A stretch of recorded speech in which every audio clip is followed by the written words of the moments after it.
Robert's rules. Oh, you gave me that. Okay, it's 5:30, so I'd like to call the planning board meeting to order. And we'll start with the Pledge of Allegiance. I pledge allegiance to the flag of the United States of America and to the republic for which it stands, one nation, under God, indivisible, with liberty and justice for all.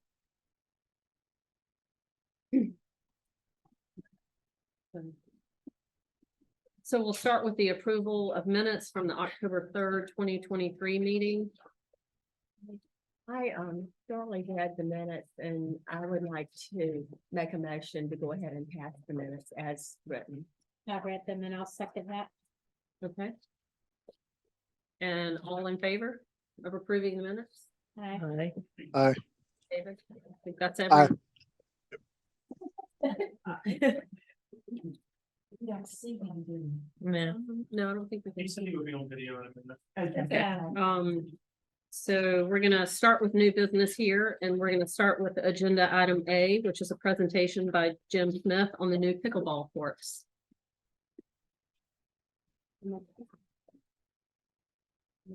Madam Chair and members of the planning board, thanks for having me. I'll be real brief as you have the agenda. We wanted to bring this to you to show us our progress. This is the planning, Petro Beach Foundation that's making this effort to enhance the grant that the town received for the expansion of the pickleball court area and the tennis court. Just to refresh your memory, we received a grant in the amount of $400,000. The town is required to provide matching funds. 200 of that is going to be coming from the town, and 200,000 we all have to raise for private funds.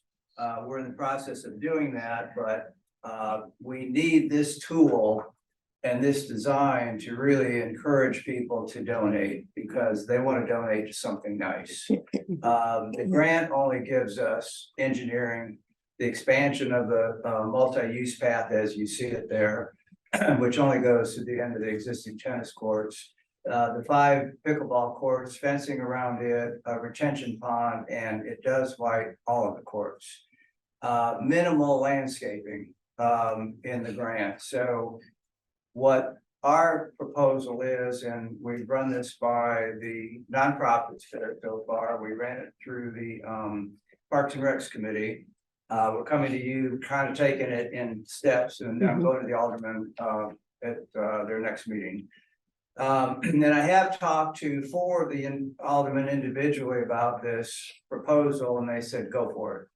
But obviously, out of professional courtesy, y'all need to see it. You're probably gonna have some good comments, suggestions. We got a couple of great suggestions from the Parks and Recs Committee. And want your input. Any action you take tonight is obviously up to you. I would request that maybe you send a favorable comments to the alderman. We need to get this out to the public. We don't want to put it out to the public until y'all say yay and the alderman say yay. But we don't want to show the public something that you come back and say, well, we're not going to do that. So our proposal is to plant some pretty heavy podocarpus hedging for windscreens around the tennis courts. You don't see it on this plan, but the Parks and Rec suggested let's put the windscreen landscaping around the pickleball courts as well. The museum would like a sidewalk going up to their second building, which is an easy fix. The biggest thing we like about this plan is, you know, there's going to be 40 some players in addition at any one time with these pickleball courts, but we haven't expanded any parking. So now, as you see, if you're familiar with that existing plan or the existing plan, we're going to double the parking by doing this plan. Then we'll light it and we'll landscape it. We'll have some nice curbs and gutters. The parking area as it exists today is kind of dangerous. It's just kind of haphazard. It's just kind of been there and not really well planned out. The Coastal Federation has agreed to build the new retention pond that's next to their facility, and they'll do that as a water garden. So we'll be environmentally friendly. And what I'm excited about, and Katie Ryan came up with the idea, I don't know if you all know, there's some old pillar caps or piling caps from the babies hospital sitting behind the museum. And we'd like to incorporate that into a very nice, elegant sign monument on Salisbury Street. It might say something like, welcome to Wrightsville Beach or Wrightsville Beach Tennis Facilities, or whatever the name might be. But I think very nice sign monument out there will work well. And then also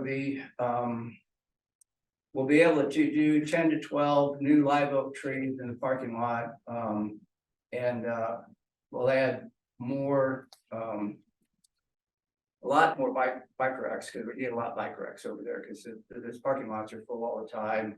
More water fountains, and of course we'll do trash facilities and all that thing to maybe really make it kind of an upscale facility. So that's our goal. If y'all have any questions, I just wanted to breeze through this, because I know you've got a lot of folks waiting. I do have one question. Will the tennis courts revert back to just tennis, or will they keep the pickleball markings? Yes, it's my understanding, and that is a fallacy on this plan. We've got to get it changed. 3 of the tennis courts will remain full-time tennis courts. The one to the furthest, I guess that would be the furthest east, Mhm. will remain pickleball. Okay. So there'll be 3 full tennis courts and then the rest will be pickleball. Now, Okay. that's not our choosing, that's what, It'll be Park. tennis and pickleball, or will it just be earmarked for pickleball? I think it was gonna keep the permanent nets, that was the thing. On that last court, the permanent nets. permanent nets for pickleball, yeah, cause Yeah, I they'd already think- I been think you're right. dug That's- out and cemented in. and Okay, That's the way okay, the part grant was written, yeah. okay. Jim, Yes, sir. what do you see as how this will evolve from its current drawing to execution by way of engagement with the public, or engagement with I guess the tennis or the pickleball people? Oh, I skipped over that. The pickleball people have seen this. They're embracing it. How it will evolve is assuming the aldermen give us the green light to follow this plan. We'll then have to work with Tim and get the engineering done for, putting in like the sidewalks and the new parking lot. I think the aldermen will like the new parking lot because it's more revenue. But also it's very, very needed. That lot over there, in front of the, kind of like in front of the fire station, is full all the time. Will it be paid parking but free the first 2? I think it'll remain as is it it? is Yeah. now. Okay, for the first I hour. assume. Okay. I'm not gonna put any words in the alderman's mouth, Mhm. but I would assume they would do that because Katie did tell me they were having a problem with the parking never being available. Right. And I think they'll do the first 2 hours free. Mhm.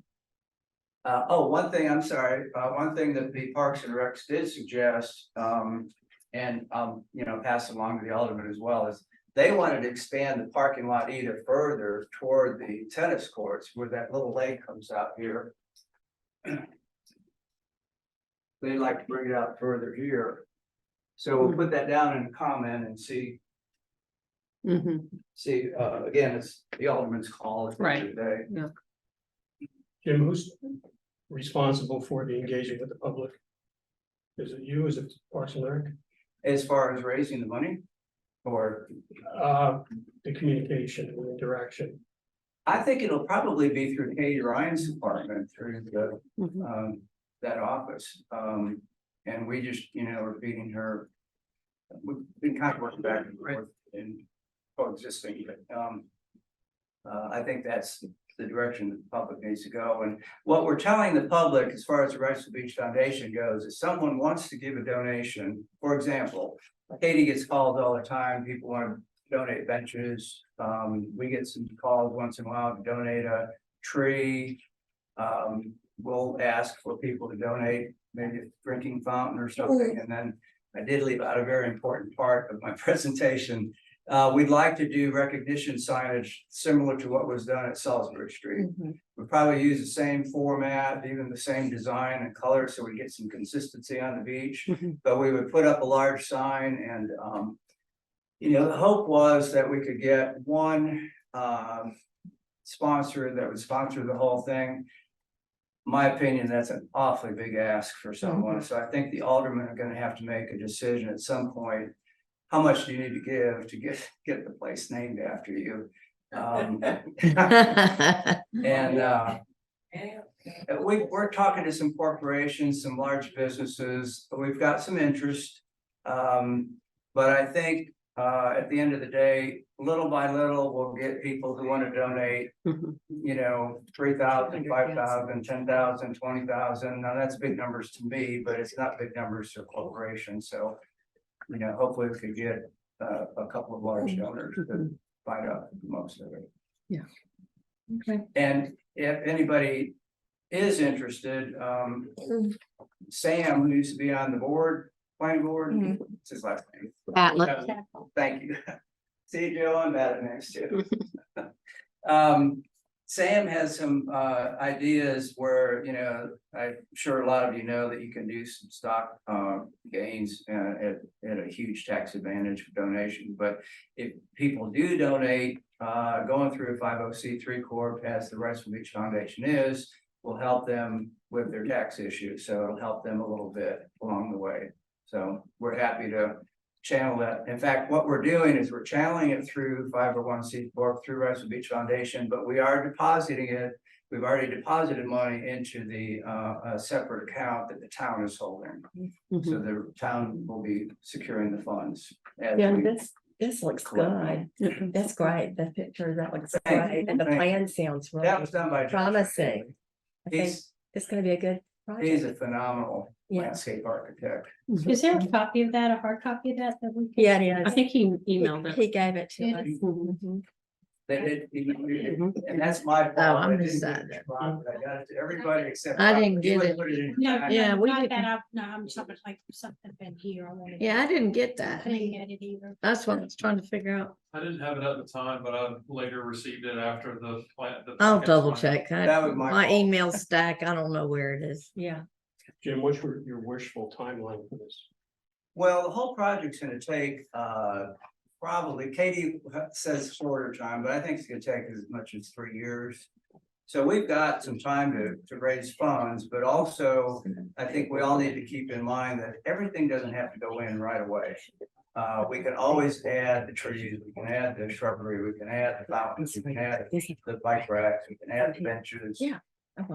But planning ahead makes it much better so that, let's say you and your wife come along and you say, I'd like to donate that bench there. And you can point to that bench and say, that's the bench that we'd like to follow. So I think just planning ahead and knowing where things are gonna go. Mhm. Yeah, it might be something you could reach out to the garden club as well as for Yes. beautification, oak trees. That would be great, yeah. In fact, one of the things we thought of already is the Wiley. garden club. is going to consider. I don't know if talked to Lisa yet, but you know, every year they do a tree for Arbor Day.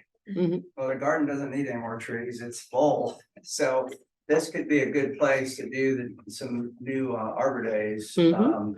We don't want to put any more work on them, but your help would be very much appreciated. I guess I should have run that by Wileen. So, Karen, I would like to make them, Yeah. I'd like to move that yeah, yeah, Are we making a motion? yeah, I don't Yes. think we're, We have to make a motion. we don't make a motion, but I'd just like to move a favorable recommendation Recommend- from the planning board. Is that what you're looking for? Yeah, we'd like some comment back to the Something on alderman, Yeah. Yes, if you don't mind. I mean, it's obviously you're not obligated, but it'd be great.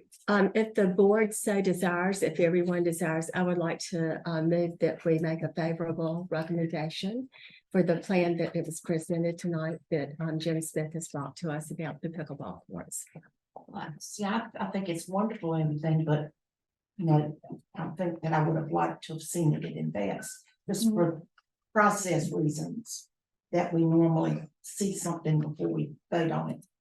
as you know. Well, we're not gonna- but we're not gonna- Yes, we do. We're gonna have some favorable in seeing that picture, right? Yeah. Mhm, and just what we've Just seen have tonight. something So that's, recorded. so that we know that we've just seen. And that. and this doesn't require a vote, it's just a thought. Yeah, This is, yeah, this is what was sent out, just Not this that I don't picture. think it's wonderful, but, Yeah. you know, our process is usually a little different. Mhm, Well, it's not an application, so it's not. yeah. yeah, It's just an idea, okay, yeah. wonderful, good. So it just goes on record that we all For instance. are in favor of it Mhm. without a vote and it goes Favor on public. moving on. Yeah, moving on. Yeah. with it. Yeah. Well, I'll second the motion. Okay, all in favor? Aye. Aye. David. Remotely. Thank you very much, appreciate it. Thank you. Thanks, Jim. Thank you, Jim. Okay, so we'll move on to agenda item B. Discuss and review an amendment to 86 Waynick Boulevard special use permit to add indoor seating. Thank you, planning board, Madam Chair, members of the planning board. My mic is not turned on. Sorry. Well, we can hear you. Okay, We can hear you. this is, we've had this coming for a little bit. This is a workshop at 86 Waynick. They're applying for an amendment to their special use permit that was issued in April of 2016, requesting interior seating. Which would be the six bar stools and at the standing table as you enter the establishment, and 3 along the bar. And I have the site plan. It's on page 21 of your packet. If you want to take a look at that, it's pretty straightforward. It's a very small facility. It has 1 table, 1 bar that runs to the right of the entrance. I know that in emails, Neil asked if there was a public restroom. I've seen customers use the restroom that is accessible. Not sure that it's officially a public restroom, but I have seen customers use it when I was in there getting my coffee at some point. Anyway, a little bit of background. On October 25th, 2023, the Department of Planning and Inspections received a special use permit application to amend the existing special use permit at 86 Waynick. The workshop is seeking permission to put in the 9 mentioned stools so that customers, when they order their food and they're waiting, can sit inside, or maybe if it's raining outside, just the normal reasons why you would need a chair. The 800 square foot premises pretty easily accommodates the 9. I don't really have much to say about that. I sent it out to all the department heads and no one had any concerns or even any comments really. The legal advertisement for this was posted in the Wilmington Star News on November 24th, and I mailed out adjacent property owner letters of notification that same day. So there's been plenty of time for notifications. I did mention briefly in the memo that they will need a parking exception once they reach the Board of Aldermen level.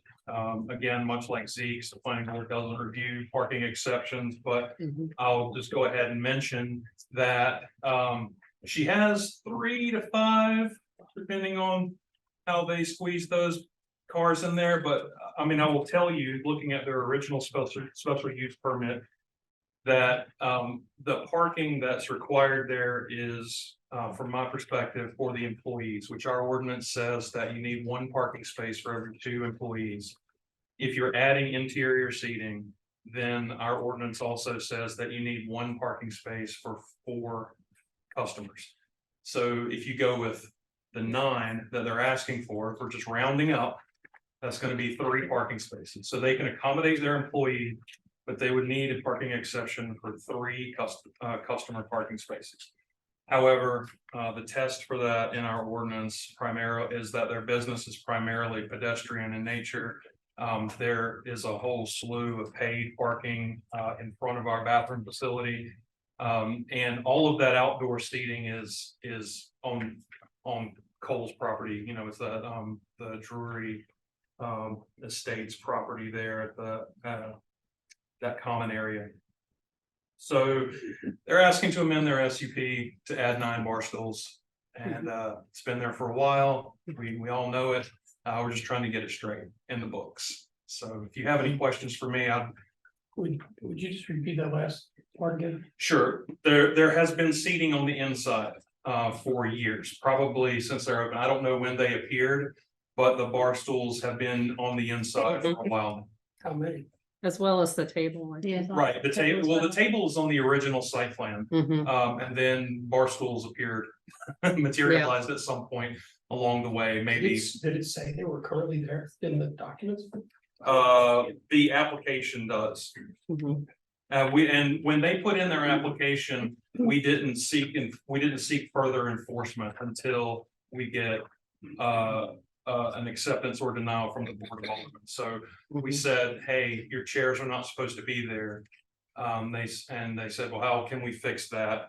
And I said, well, you have to amend your special use permit. And so, or remove them.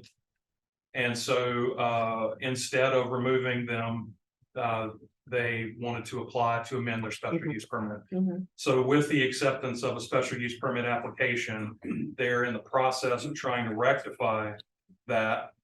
And so we are not pursuing enforcement until the Board of Aldermen says, no, you can't have these chairs Mhm. and they have to be removed, and then they're not removed, and then we'll pursue it further. Right. Because there's no recourse at that point to either remove them or. So Robert, my question is, our job is to only determine about the table and the chairs and the stools. Yes, ma'am. That's it tonight. That's right. Enforcement is me and Tony. Okay. And at the direction of the town manager, if we pursue it further beyond that, then we will. And then there'll be a public hearing. Right. Okay, And the parking's not ours. no, it is That's not not. No. our, that's not our concern. So this is pretty productive. This event thing? Someone pointed it out. And as you know, that some of our enforcement activities are reactionary. Mhm. And therefore, if something is brought to our attention, then we research it and follow up to try to get everything as it's supposed to. Mhm. So the seating in there is, because I've seen seating and I've been in there. Matter of fact, I think there's been more than one coffee with the cops meeting in there and everybody sat around and had coffee. That's and- correct. And Yeah, ate and all that stuff. regularly. I'm trying to remember if there were bars. How long have the stools been there? They've been there a while. I was in Yeah, there okay. yesterday and there were bar stools and the table and chairs. Yeah, but I know, and I've been in there for a long time. I'm wondering how long have the stools been there? I don't know. So I mean, there's been several coffee with the cop meetings there, so, you know. So we need to determine whether or not this is a possibility for them to have them. Yes. Yeah, That's all. exactly. Just to make it look. Make it. That's right, we're trying to make it right They've now. been there. Right. And yeah, to your point, and I think we referenced that when we were discussing Zeke's, there's a lot of foot Yes. traffic. Yes. Mhm. So, That's right. a lot of the customer base is on foot. I've never once sat in there. I mean, Mhm. I can tell you, I I will go haven't in either. there to look at something and swing by one of the locations, pick up a cup of coffee and then come back to Right. the Most people sit office. outside anyway. That's right. Mhm. or I mean, that's my walk outside. perspective. I'm not advocating one way or the other. I'm just telling you what I have seen, you know, Okay. All right. from both sides as a customer and Mhm. zoning enforcement. Does anybody have any other questions for Robert? No. Oh, it's real clear, the write-up. Yeah. Okay, So with that, if you have any questions for Audrey, she's also here for the application. okay. I'll, Okay. unless you need me, I'll go ahead and sit back down. Yeah. That'd be fine. So we'll open up the public portion, and if anyone would like to speak, they may come up and state your name, and if you could just kind of keep it brief, like 2 or 3 minutes, that would be great. So, That's easy. okay. All right, so we'll close the public portion and we'll take a vote. Mhm. I So, think there's bigger, I think that, any small business here, anything that we can do to help a small business or any business for that matter is a no-brainer for me personally. mhm. I just don't see that this is a big whooping. Any other comments from the planning board? No? So does someone want to make? If it's raining and bad weather, it's really nice to do. Yeah. Yeah, it is. Stay Yeah, back. it's a nice place. Mhm. I can make a recommendation. Okay, I move that we give a favorable recommendation to the Board of Aldermen for the special use permit for the workshop. I'll PDC. second. okay. All in favor? Aye. Aye. Okay, that's everyone, Robert. Yes, ma'am. Thank you. Thank you. So we will move on to agenda item C. Discuss and review a text amendment to extend the maximum private access easement from 100 to 125. 125. Madam Chair, members of the planning board, we did receive an application in October that was about 2023. From the authorized agent Joe Taylor for SSWB Interest LLC for a text amendment after 155.7.21. The petitioner has requested that this chapter be amended to allow for a private access easement shall be a minimum of 10 feet and shall not exceed 125 feet in length. The proposed ordinance is the same thing that I just read there. The maximum length is instead of 100 feet going to 125 feet. The current ordinance at this time only allows for 100 feet. Background, I think maybe one of you have been on this committee for a while. So in 2014, staff started looking at some of the properties throughout the town to see which ones would need a private access easement. When we met a few years ago, we determined we thought 100 feet would work with these properties. So evidently it doesn't. So at that time, 100 feet did work. Now it does not for these landlocked properties. So we're not creating more lots. We just trying to get access to them. The lots have been there for some time. The proposed text amendment, if adopted, would apply to the R1 and R2 properties only, extending the length by 25 feet. Staff doesn't feel like there's any issues as far as the length. We did go out to the department heads for review. We had no comments from police department, fire department, or the public works department on this length. This is consistent with our county land use plan policies 5.1 and 5.7 for the town of Lancaster Beach. This was advertised in the Star News announcing this meeting on November 24th, 2023 in the Star News. And staff does have a recommendation for this. We that mechanism planning board for the favorable recommendation to the Board of Aldermen, the text amendment to 155.7.21B. And in your packet, you do have the text amendment application ordinance number 2024-1854. Then I did include the section 155.7.21 for private access easements, and the statement of consistency is also there. So if you have any questions for me, I'll be glad to try to answer them. And Mr. Joe Taylor is here tonight also to answer any questions. How many properties do we have down here that are blocked? We looked at, when this first came up, it was about the Raleigh Street property. That's From what I thought. Raleigh Street to Augusta. So we looked at those. And then I think we took a quick glance at some of this front property to the south there. So those would be the only ones where it could be, effect for all properties, R1 and R2. But we feel like this would address those concerns. But would it also include that property and was that the property we looked at a while back? Didn't we do that? Raleigh and Augusta, Yes. we did do We that. Does Yeah. anybody remember how that ended? I mean, do you remember how that? Well, Raleigh and you talking about the private access Mhm. easement? Mhm. Uh, They needed. They were that? trying to change what direction they put the house Yeah, on. that was. That was all that. It wasn't ever an easement. No, That it wasn't just. the street, I thought that we talked about something that actually Really was just three stick what spots. 18, Yeah. Because I'm in. It was the one in, Right. it was the one in the middle. Yeah. 18 of Right, them. with the ocean properties, there were Right. three whole sets. So would Oh, that the be, condos. It should, it apply to any of the R1 and R2 lots. Mhm. If somebody comes in here, it would be the same for all properties, Right. not just for anything on the south end. We feel like the extra 25 feet would address most of all of the situation that we should have. Mhm. But my question was, well, not, that wasn't my main question. I thought we discussed or we voted on something to do with that Augusta, that one landlocked lot in the middle, right? Yes, in the middle. And how did we end that? I can't remember. I just don't remember. That had to do with definition of the front. and It side could yard. be, that was about definitions, Yeah, I don't not think it really was a the landlocked easement. It Mm-mm. wasn't an easement. They issue. had an easement. But I thought it was something to do with the driveway to get it, to get access to that.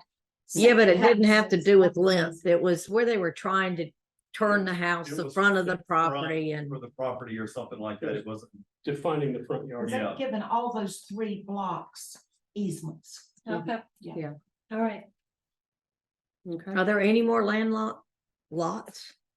I think that's the last ones that we have. Okay, Well, when you say the last Let- ones. say that all in one. What are you saying? The last ones. I mean, that's the only ones that I'm aware of would be, when we saw this, we identified Raleigh Street. And we did look at the front properties there. That's the only ones that we're aware of. So you're saying Raleigh Street is not covered by the current Well, ordinance? It's or is already it- done. It's already done. Okay, so. It was those Okay. lots on the oceanfront deal that we had to spread. You're going for it, because I thought the question was what's still out there that might need an That's easement. the only ones I'm aware of would be the front. They were there, they're not. It's front they're- property, all 3 of those blocks have easements now. Mhm. So as far as this affecting any other properties, there's really none. Is that, That I'm Safe aware of, assumption? but it could be applied, let's say now the maximum width is, length is 100, width it passes is 125. If not, it's still at 100. mm, I feel like the 25 feet would address any more issues that we may or may not have. So this request would cover the existing front. It would, and other properties too.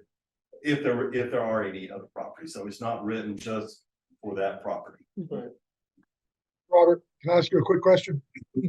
You said that this, petition isn't written for this specific property. There are multiple lots, that I think we're talking about in kind of that Sprint area, correct? Yes, Yeah. What are the, ownership interests for each one of those properties? Because obviously you don't need an easement if you own the whole property. Is that correct? Mr. Taylor may be able to address that, David, when he gets up here. That was my question. If the Sprunts own the property, then why are we addressing a petition when we don't need, when that petition basically is moot because they can build the driveway to that property without an easement? Is it because of the sidewalk? They may need, because I there's think several lots. Mr. Taylor, I think he can address that when he comes They up. want to sell it. so- Okay, Good, that's a good. All right. call. does anybody else have any questions? No? Okay. Okay. Mhm. And Sidewalk. Mr. Taylor, would you like to come up and speak? Thank you all. Mhm. My name is Joe Taylor, Workston Taylor Attorneys.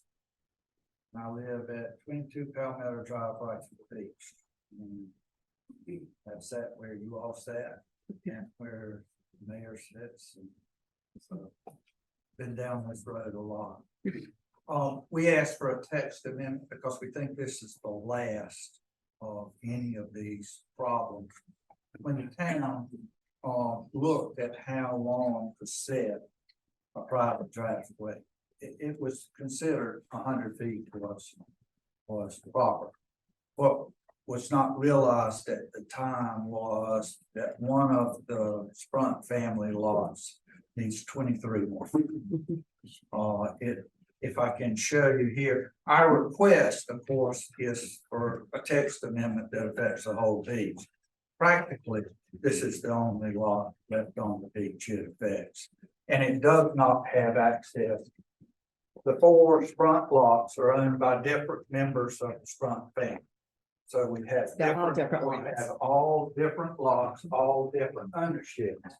That's the answer. And you can see here, this is where the town approved and recorded the these ocean lots 2 and 3 did not have access. So there was a historic access here. But what happened is when this house was built on, the town allowed the creation of this easement as a private access easement to service only lot 2. This easement is 143 feet. What was left out was an easement to service the adjoining lot 3R. It has no access, no way to get to it at all. So the 100 foot would come down to about right there. We're 23 feet short. That's why we asked for it to be moved from 100 to 125 feet. So that now gives lot 3R its access. So the other front lots access off of Wayne, and now these two will access, all 4 will access off of Wayne. And they are owned by different members of the family. Can David see this? No, I couldn't. Well, it should be in. It should be in the packet, isn't it? I can see it in the packet. I didn't see exactly what y'all were talking about, but just, I guess, because I didn't see exactly where y'all were pointing, there's 4 lots owned by different members of the Sprunt family.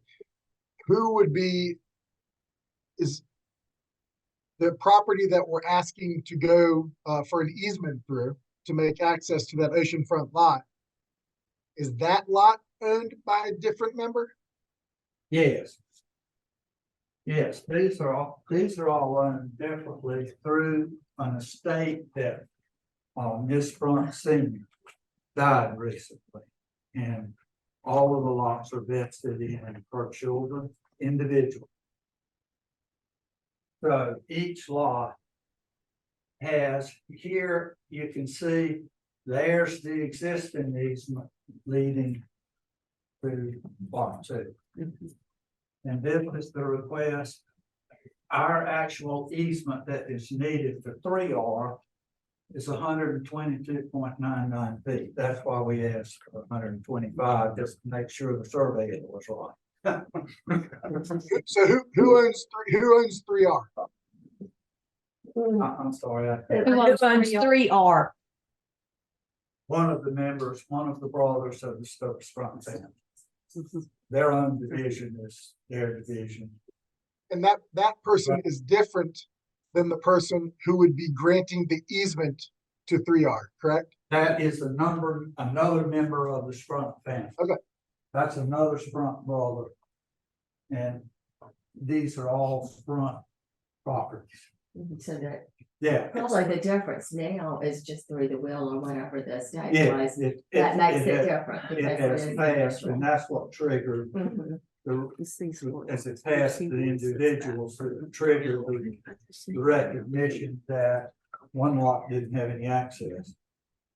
Because it's all set for years in this front, and it never was noticed that one of the lots did not have access.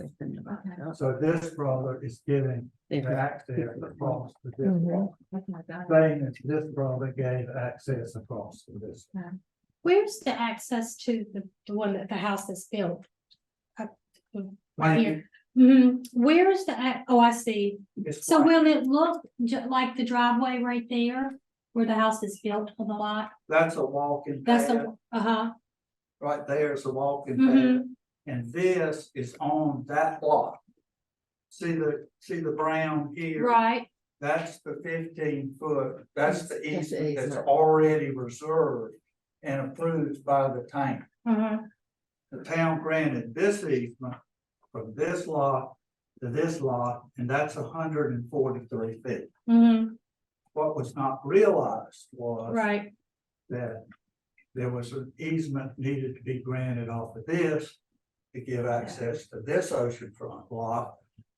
But it was 123 feet. right. So what happens to that sidewalk that's right through the middle of that? Well, all of the access ways and the way they're done have to be done and approved by the town. There has to be private maintenance agreements done by this that are recorded and required by the town.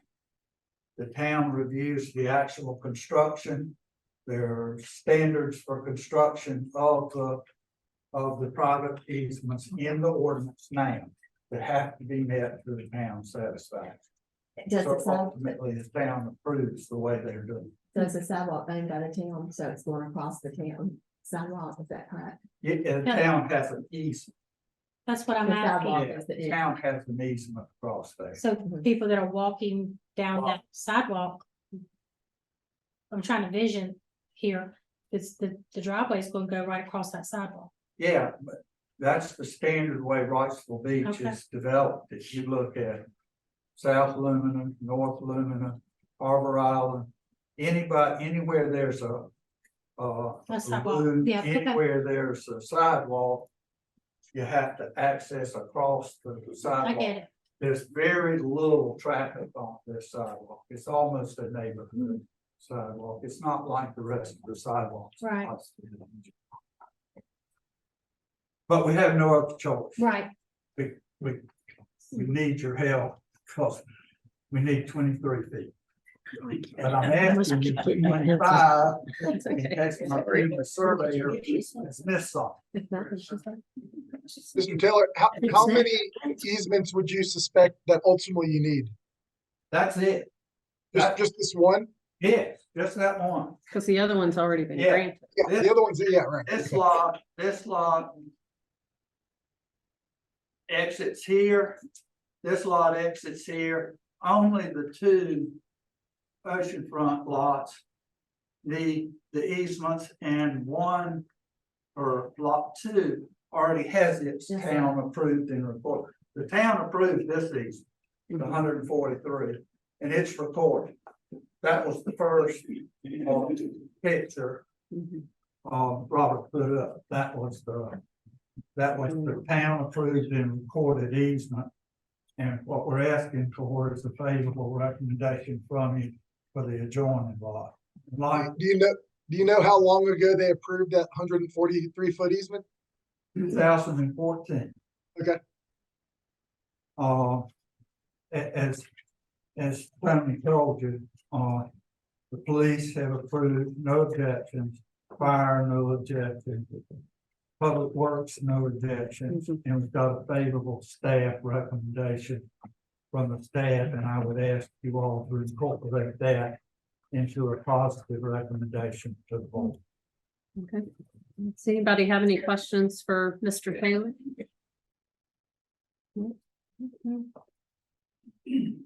Thank you, Mr. Taylor. Thank you. Thank you. Question for Robert, so we'll share. Okay. I think And Tony. so, yeah. You mentioned the fire department doesn't have any concerns. The Too bad. the dimensions of the easement were originally set in conversation with the fire department for the Right. radius turn and all that, right? I know, but that's Yeah, a so lot. all of of that's places been on the looked, beach. width is A still lot the of same, beach, all of it'll still be a hardened A lot of surface, and we'll get to look at it again. Okay, thank you. Okay, I'd like to open the public portion. Anyone wants to come up and speak?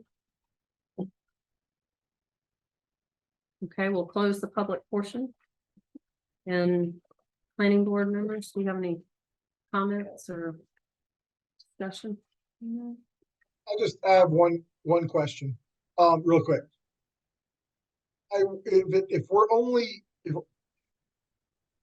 looking at one property and one easement, and there's nothing else out there that Robert thinks that would be affected by this, why would we change the entire ordinance and not just do what they did in 2014 and grant 143-foot easement?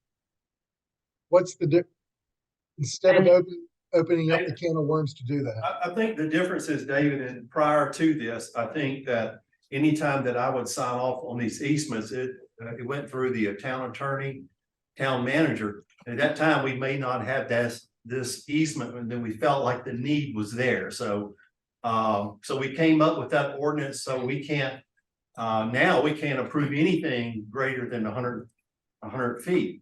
But prior to that, I think the ordinance wasn't in effect, but it still had town attorney approval. So this needs the text amendment there, Mhm.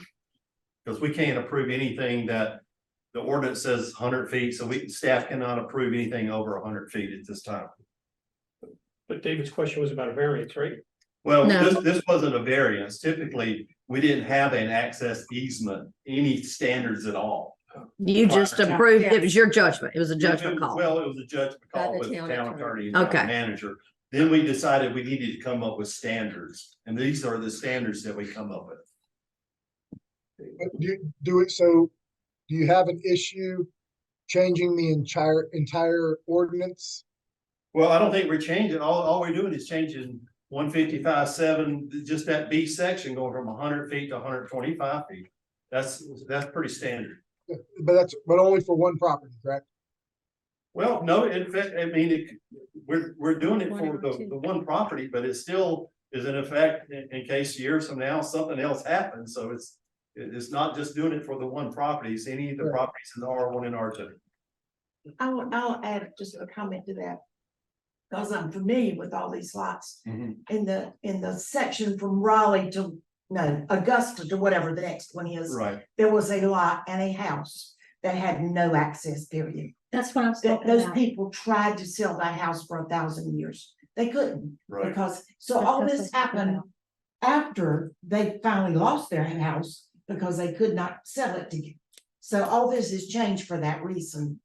And, It's a part of it, I would Yes, say right, it's a part of that, yeah. but it just makes it a little bit longer, David. It's not, it's. It's not like they changed in the whole ordinance. No, we just changed I'm not one, against the adding the 25 feet. It's just, if we change the entire code for potentially only one property is what I'm saying. I don't have any problem with granting a variance for the 125-foot easement. I think that makes sense.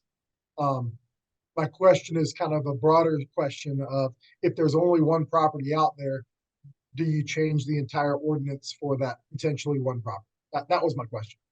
yeah, I think staff just looked at it and thought this was the way to go with it, we couldn't, in other words, we couldn't approve it like it was, so we just, we gave instructions to the attorney and to others that a text amendment was needed, so.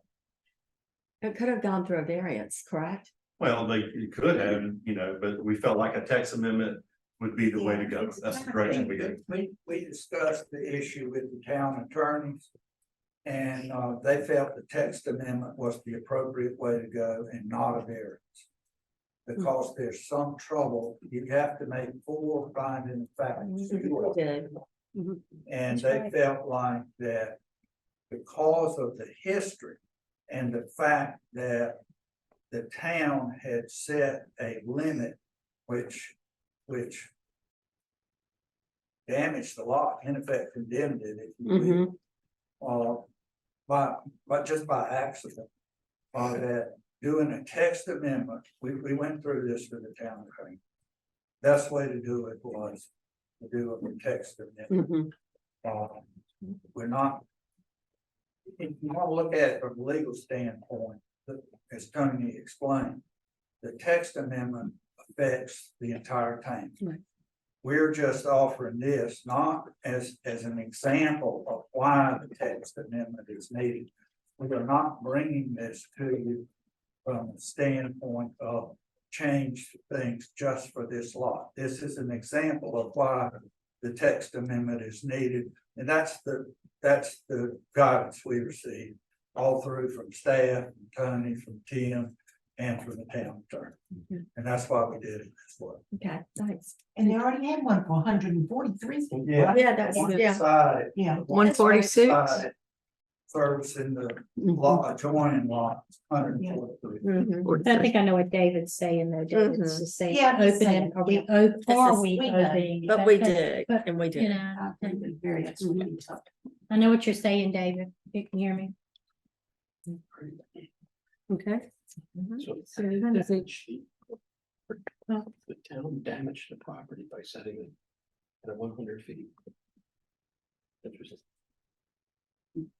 But that- Well, they created a landlocked lot. mhm, Oh, yeah, Well, I think it was always a landlocked lot. I just think that by passing that ordinance of 100 feet, it removed the potential for the town to give them another 143 foot easement. right, yes. Mhm. correct. Okay, Motion. so does someone want to make a motion? I'll make a motion. Okay, I'll make a motion to send a favorable recommendation. 155.7.21 private asset access easement to 125 feet, from 100 feet to 125 feet. That's him, that's him. do we have a second? I'll second. Okay, all in favor? Aye. Okay, that's everyone, Robert. Thank you. Thank you.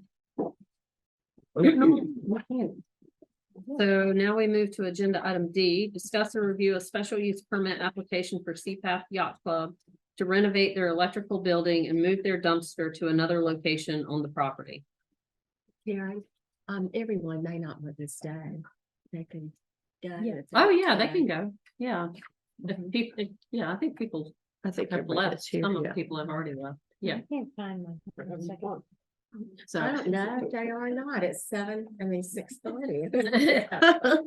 Okay, Madam Chair, members of the planning board, this is a special use permit application for the CPAP Yacht Club. It's located at 330 Causeway Drive. The zoning for this property is C3 Commercial District. The petitioner was Sam Frank, representing the property owners of CPAP Yacht Club. They're requesting this special use permit to relocate the existing dumpster and recycling enclosure on the northwest corner of the parking lot and the renovation of electrical utilities. And you can see that Robert pulled up the site plan there, but it is in your packet on attachments A and B. A little bit difficult to see, but we did blow up some of them, and I can point to them where they're going to be at. The existing dumpster and recycling center and the electrical utilities buildings have been in the same location. I did ask a question from the late '70s in the same location there. The electrical building has flooded during some of the past hurricanes and needs to be updated. The proposed use is permitted in this district by special use permit as far as the yacht club and marina. They do have 144 parking spaces on site. Landscaping is going to be provided around the dumpster in this new location as a buffer. That's on the attachment F, drawing D30. And this did require a technical review meeting and comment. So all staff got together, police, fire, town manager, Robert and myself, public works director. We did discuss the utilities building and the moving of the dumpster. The police department had no objections for the proposed dumpster relocation or the existing electrical utility building. Fire, they started getting into making sure there was going to be a 20-foot wide turning radius for the fire truck at that point. It looks like it is meeting those requirements. So that was the fire department's biggest concern there. Public Works comments is since Walls Recycling is providing trash services that they would have to look at the dumpster location and approve it. And I think you'll hear tonight, I think Walls has accepted the location of the dumpster. This is consistent with our 2005 Campbell Land Use Policies 5.7. It talks about new development, redevelopment shall not degrade the quality of the areas of the AECs, and that's for area of environmental concern. So we think, staff thinks by recommending this is right now the dumpsters are right there at the water recycling center. So by moving that, we feel like that's a plus. And then elevating the building out of the flood, that's a FEMA requirement. When you get into some of these buildings, you have to elevate them. So they're not making the building much bigger than it is, just elevating it up. And then on page 41, you see the planning board's recommendation for this project is based on the findings, considerate of the general requirements. And one piece about 4.5.4E on page 41 and page 42. And the table of uses there in the middle of the page, you see that's this type of use in marina is a special use. Designated special use permit. Again, it is consistent with our land use plan. We did advertise this in the Star News on November 24th. And staff recommends that the planning board order a favorable recommendation to the Board of Aldermen and special use permit for Sea-Path Marina. In your application, you have the special use permit application and plans, the planning board statement of consistency. And late this afternoon, I did get a email from an individual, and I'll pass it to the board, and I gave it to their attorney who objected to the location of the dumpster. I don't know how legal this is, but I just wanted to make sure, I told him I would bring it to your attention, and he's just, had some comments about the location of the dumpster. Thank you.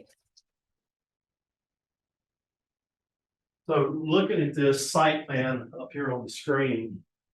The dumpster now is located in this area. Here's the electrical building. Here's the waterway right here. Here's the moorings here, the drive up here. The dumpsters are going to go from this location to this location here. You got the Sea-Path area here and the street here.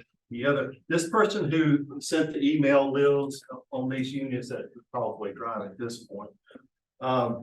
The town does require those to be screened, and they've got to be a certain size, and so it's as small as it can be, so it is required to be a screen, and it is. If you have any other questions for me, I'll be glad to try to answer. Yes, I'm still confused about where it is. I went over there yesterday and spent quite a bit of time walking around. Yeah, And you said the It looks north, like it's here. didn't you say northwest? and that's what's on the application. Well, that would be, Causeway Drive. That's Going. Northwest would be Causeway Drive. Causeway Drive, There's the arrow right there at the top of the page. here is the location of the dumpster. Right, but wouldn't north be towards Causeway Drive, not That's southwest. towards the water? arrow. It's actually west. Maybe, I'm not sure, is that one? I mean, what, I think that would be southwest, but that's just a little technical thought. Okay, And I, here's the so when I said location here. west, I thought, well, it's not on the road. Yeah. That's the location, and it's all, okay, but it's the location all the way to the back of that first open parking lot against the wall, No, well, the here's, wall. the wall's here. Can you pull up that picture where we can see the aerial view? Hey, Robert, can you pull up another aerial view, maybe? So It's 79 or F2. So it's on the Causeway. Yes, I was actually just saving one. I'm coming in right now to pull it up because I knew that was coming. Thank you. Yeah, because I was confused. I was thinking it was in this area, but it's further No, away it's up now. against Yeah. the wall So- by that I drainage. thought it was gonna be right up. I Yeah, thought it it's was on gonna this be- side of the wall according to that. I thought it was gonna be right there where the entrance is to the parking lot that goes to Sea-Path Towers, that other part entrance. at the I think corner it's yeah, going Sea-Path here. Estates. I think it's going here. I thought it was, if you go down, you turn into Sea-Path Estates and you go past the Nope. parking lot, it's gonna be right there before you turn into that little driveway going into the Or all the Parking little lot. driveway going into Sea-Path Sea-Path. Towers. Yeah, That's where I thought. I thought that it was gonna was. be on this side of that wall. So. Yeah, yeah. This side of that big, Well, and you're thinking on the Yeah. other side of the wall. with some pictures. Yeah, that'll be good. Let's do that. I've got their presentation. We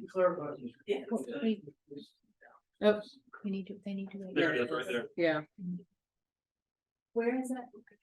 It would go where this car is right here. Okay. This is without So the it's drawing, so here. this is where it's currently at here, at the water. Here is the wall that separates. Okay, unit That's here. what I said. That's So what I was saying. So it's Yeah. going right here. That's what I thought. so it's a few parking places towards Causeway from the. Yes. Where they were doing landscaping today, what, they were doing something, I was there, when they were doing something in that area yesterday. So it's not against the wall. It was landscaping, they were cleaning up, cutting or something. Tony, then it's not correct that it's at the northwest corner. That's what Susan Well, I said. don't think so. And I that mean, I could think be, that's a south corner. yeah, but we know the location where it's at.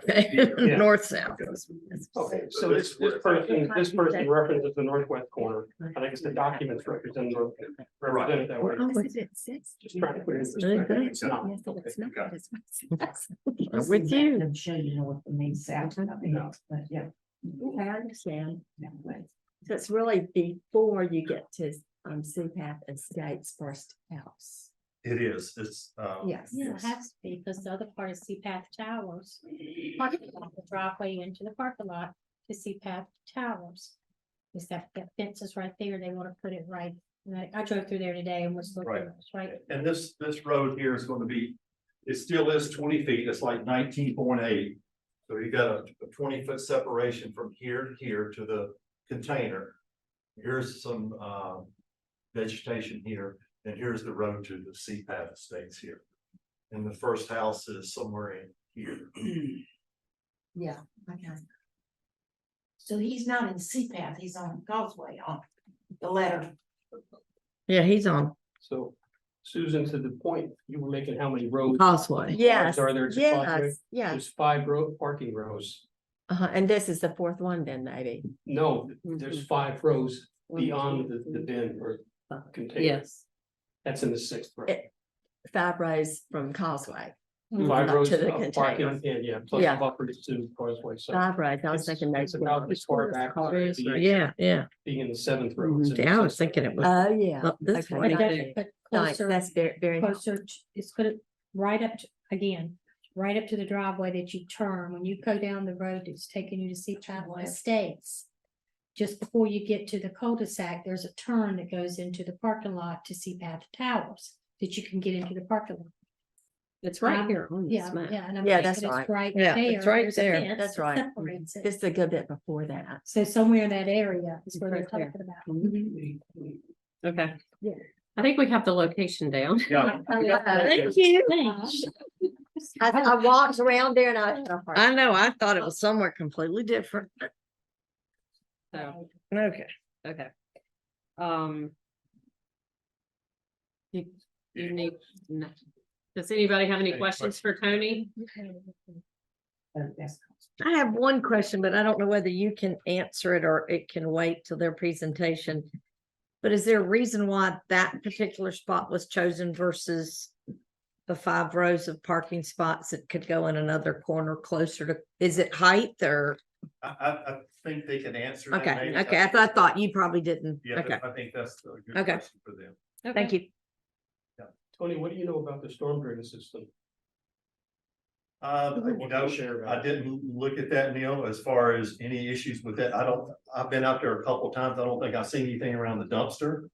The current dumpster? Yeah, or the new location. Right I here. don't think there's The any storm issues there. drain. I think right by here. getting that To the- away from the south side is a good thing So it goes Uh, into the. from its current location. Yeah, I have visited, I have some pictures. Well, it was flooding over here. Which is the reason Yeah. why, because it would have been Yeah. here. Yes. You know, so I'm Yes. saying, you get it away from that. So It's like an all you guys. Enclose it in a cement lip. Correct, Mhm. but that's what. Okay, yeah, okay. So, yeah, Sam's not here, so if you would like to come on up and, Right. It's gonna be over there. I'm sorry, I forgot your name. Yeah. Madam Chair and members of the planning board, good evening. My name is Madeline White. I am with Warden Smith, also an attorney. Warden Smith was listed as the agent for the applicant. I'm here on behalf of the applicant, which is CPAC Yacht Club Incorporated. Also here with me tonight from the applicant, I'll go this way over. This is John Hodgkins. He is a board member with CPAC. This is Chris Brock. He is the general manager of CPAC. So to the extent you have any operational or historical questions, Chris can answer those. John will be our design person who can help you with some of those if we have them. And then as well as Stacy Ingram, who's also a board member. Feel free, if you have questions as I'm presenting, to interrupt me, especially if it's better to answer the question then forget it at the end. As a matter of housekeeping, just would respectfully request if our presentation could be submitted as part of the record for tonight. And then also wanted to address the public works comment that Tony mentioned about Walls Recycling needing to approve this location. We've provided this to staff, but didn't know if it was appropriate to provide it to you all in advance. I have copies of the signed letter from Walls, and would be willing to the clerk or to the planning board members, whatever your preference is. It's fair for Yeah. us to see it. Yeah, you can distribute that. That's fine. So this is from Walls Recycling, and as you'll see, it's signed by Dan Wall, who is the manager of Walls Recycling. As Tony mentioned, Walls Recycling would be in charge of approving this location in part for providing services, whether their trash truck could reach the area, if it's a preferred location. As you'll see in the letter, what they say is that it's an acceptable location and it's indeed a preferred location over the current location. So we just ask that that letter as well be submitted into the record for tonight's hearing. So we wanted to address that from the TRC comments, just as a housekeeping matter. As you heard from Tony, CPAP Yacht Club, it is the current use is a marina. It's a private facility for members of CPAP Yacht Club. One distinction I did want to make. This will work for me tonight. This is the existing site that we've already gone over. Madam Chair, if I may approach. Yeah, please do. So on the northwest corner debacle, and I will take credit for not explaining that correctly. CPAP actually has two lots. So it is this lot right here that comes down into where, you know, the clubhouse and the rest of the dock area, and then this front facing lot.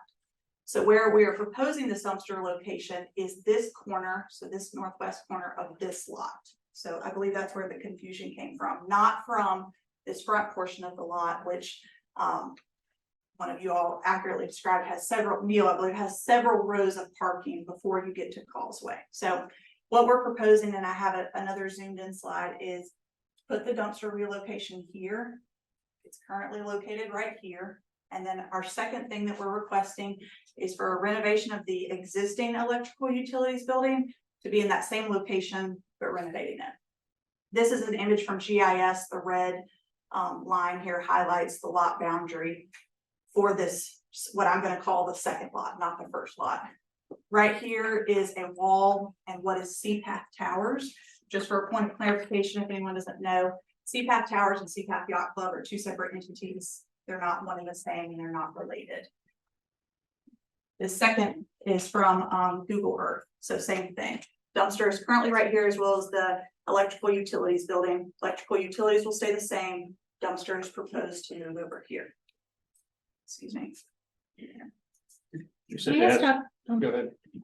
May I ask you, what, are we talking one dumpster, two dumpsters, three dumpsters? It is one dumpster and then it's a recycling enclosure. So there will be gates to, and I'll show you some images of this as well. There'll be gates to the dumpster enclosure. It's a single dumpster. And then a gate that opens to the recycling enclosure. So the electrical building is staying exactly where it is. They just want to update it. Correct. The dumpsters is what they want to move. Question for you. Just to clear up some confusion, because you have this funny naming of your parking lots. Why are they different? They're contiguous. Why is something one and the other's the other? I'm not sure. They just are two different parcels. So they're two different parcels, two different parcel numbers, and they're deeded separately. So the way GIS recognizes them on whenever you go to GIS, you know, you can click on a parcel and everything. It's separate from the one folder. Not sure of the background there though, or why. But the same entity owns both. Correct. CPAP Yacht Club Incorporated owns both parcels. The one that is parking lot closest to Causeway Drive, as well as that rear part of the parking lot where you see the roundabout and the rest of it. Okay, so again, the purpose of our request tonight is relocation of the dumpster and the recycling enclosure, and then the renovation of the existing electrical utilities building. This is in your packet. It was also submitted as part of our application, this NCHGIS map, which shows the three main components of this request and arrows highlighting where the proposed changes are being made. And what we're asking for your recommendation, consistent with staff's recommendation of approval. So with that electrical utilities building, again, same place, just elevating. The main reason for the request is elevating those electrical components. Where they are right now is on the ground floor. Raising those up to get those farther away from any type of water, any flooding, that type of thing. There is a above ground telephone pole in that area. Duke Energy has requested that they have that put underground as part of this renovation when everything is brought up to speed with that piece. Again, dumpster location don't want to beat a dead horse, but one dumpster and a recycling enclosure, moving from that portion of the lot over to the other side of the parking lot. Question for you, Yes, where's the utility pole? They're gonna change that to underground. What's that pathway? what is Can what? you show what that pathway is gonna be? Yes, so it will be the same pathway where it is overhead right now, but it will just go underground subterranean. So here's the Duke Energy proposed location for the underground power line. Power line exists there currently. Could you show that on the preview, that slide where you had the larger picture of the, yeah. This one? So Yeah, it's approximately, and John, correct me if I'm messing this up, but it's approximately in this area. It's the same location that it is overhead right now. They mhm, just want to put it subterranean, so put it underground. that's great. And that's a proposal from Duke Energy of how they would like us to do it. And will that run the full length to that northwest corner of this lot? Is that where the power pole is? No, it stops. It's shorter? Okay. John, is it correct that it stops in this area? Yes. Yes.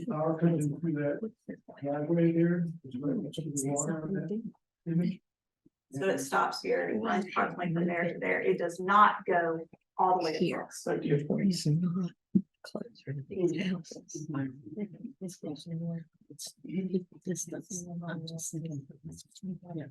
So here's a little bit of background of why we're requesting this. In this particular area, it's located right next to the waterway. You see the bulkhead there on these pictures. These are just some examples of the flooding issues that they've had in the past. Large storms, heat tides, that type of thing. Of course, having electrical on the ground with the water is not necessarily the safest thing. So the goal here is to, again, elevate those key components, provide some access stairs, which I'll show you in some pictures that are just on the outside of the building that allow you to access that meter box up top. Here's some more flooding photos. So the picture that you see with the door, that is the existing electrical. Again, the goal is to move that up, update the building. What you can see on the far right-hand side of the screen is the current dumpster enclosure. So you'll see that there's water there around that dumpster. It's directly beside. Another picture, it's directly beside the existing electrical utilities building. When So were these pictures taken? A hurricane or in something? the past. Because I can't. These were taken during one more recent king tides.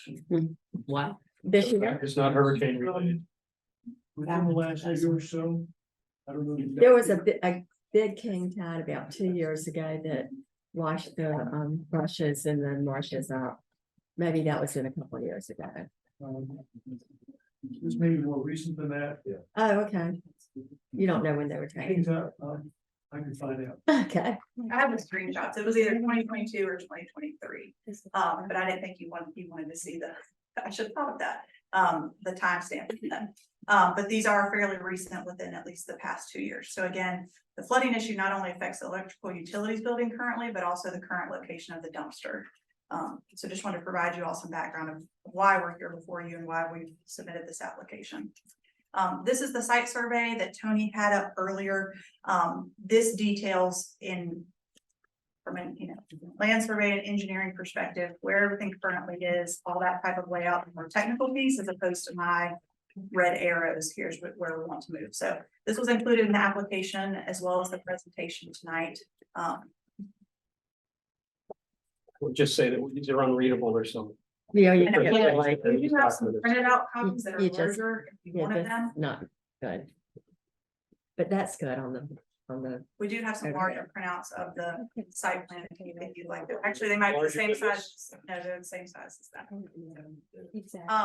As you know, we have to establish 9 different criteria for special use permits. For ease of reference, I've included the language of that on the screen and I will read that out loud for you all, but I would like to go through each of them. This one is key to not endangering public health, safety, or general welfare. With respect to the electrical utilities building, the purpose of this application is actually that we would increase safety and general welfare because the main electrical components will be moved off of the ground floor to the first floor. Again, water and electricity, trying to eliminate that issue.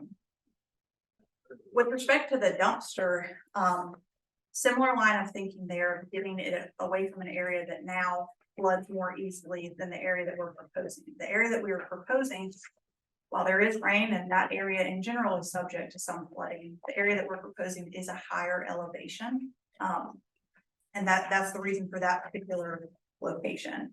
If approved, the dumpster relocation will decrease trash and liquids getting into the water. Again, it's at a higher location. I'll go into some more detail in a few slides about the actual screening of the dumpster, and the conformance with the code.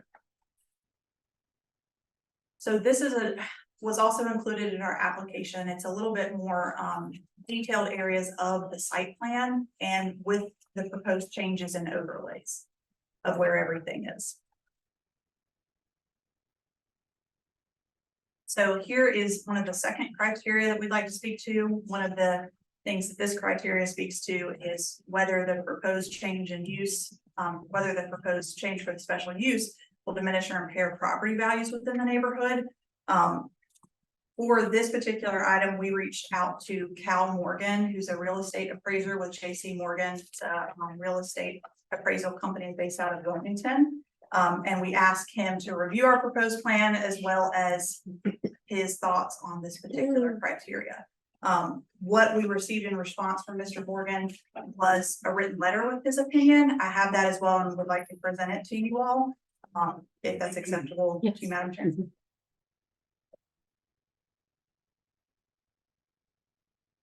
So what you'll see from Mr. Morgan is the specific criteria that he looked at. He looked at the exact set of plans that was included in the application, nothing more, nothing less.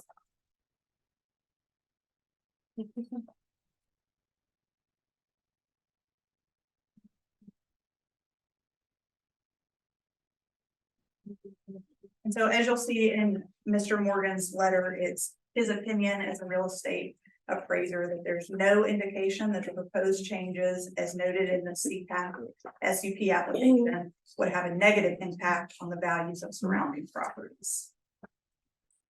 We request that Mr. Morgan's letter be included in the record tonight. Additionally, the renovation of the building and the relocation of the dumpster will not have any impact. It's solely within the CPAP property, of course. It's not going to have any impact on the use of the surrounding properties. So it will not impact the use of the residential condominiums at CPAP Yacht Club, nor the residential uses in CPAP estates, purely from a use perspective, that being the residential use. So the next criteria speaks to architectural appeal and the functional plan of our proposed structure, and that it's not a variance with the surrounding structures. To that criteria, I'd like to reiterate the letter from Mr. Morgan, just that it's not going to impact in a negative way surrounding property. Also, what we've proposed is consistent with the more updated surrounding structures. So as you may have seen from the back of that electrical utilities building, it's not bad by any means, but it could look better. Our plan is to try and make it look better, some updated finishings, architectural appeal, and then same for the dumpster. I'll show you an example in a few slides of what we would like the dumpster to look like, an example of what our proposed plan is. So these are the plans that I mentioned earlier about the renovation of the electrical utilities building. So this is also included in the application, but it would be the same footprint as what's existing. It is going to be heightened enough to get those components off of the ground. And then you'll see on the left-hand side of the screen where each thing is planned to be placed as opposed to where it is right now. And then as I mentioned, there will be some stairs on the exterior for Duke Energy to access that meter box. But as far as from an architectural standpoint, what we're proposing and what's included in these plans is much more aesthetically pleasing than the current building.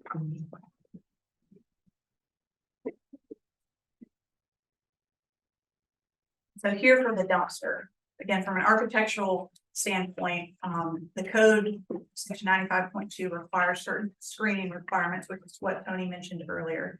You have to have 5 feet worth of screening on at least 3 sides of the dumpster.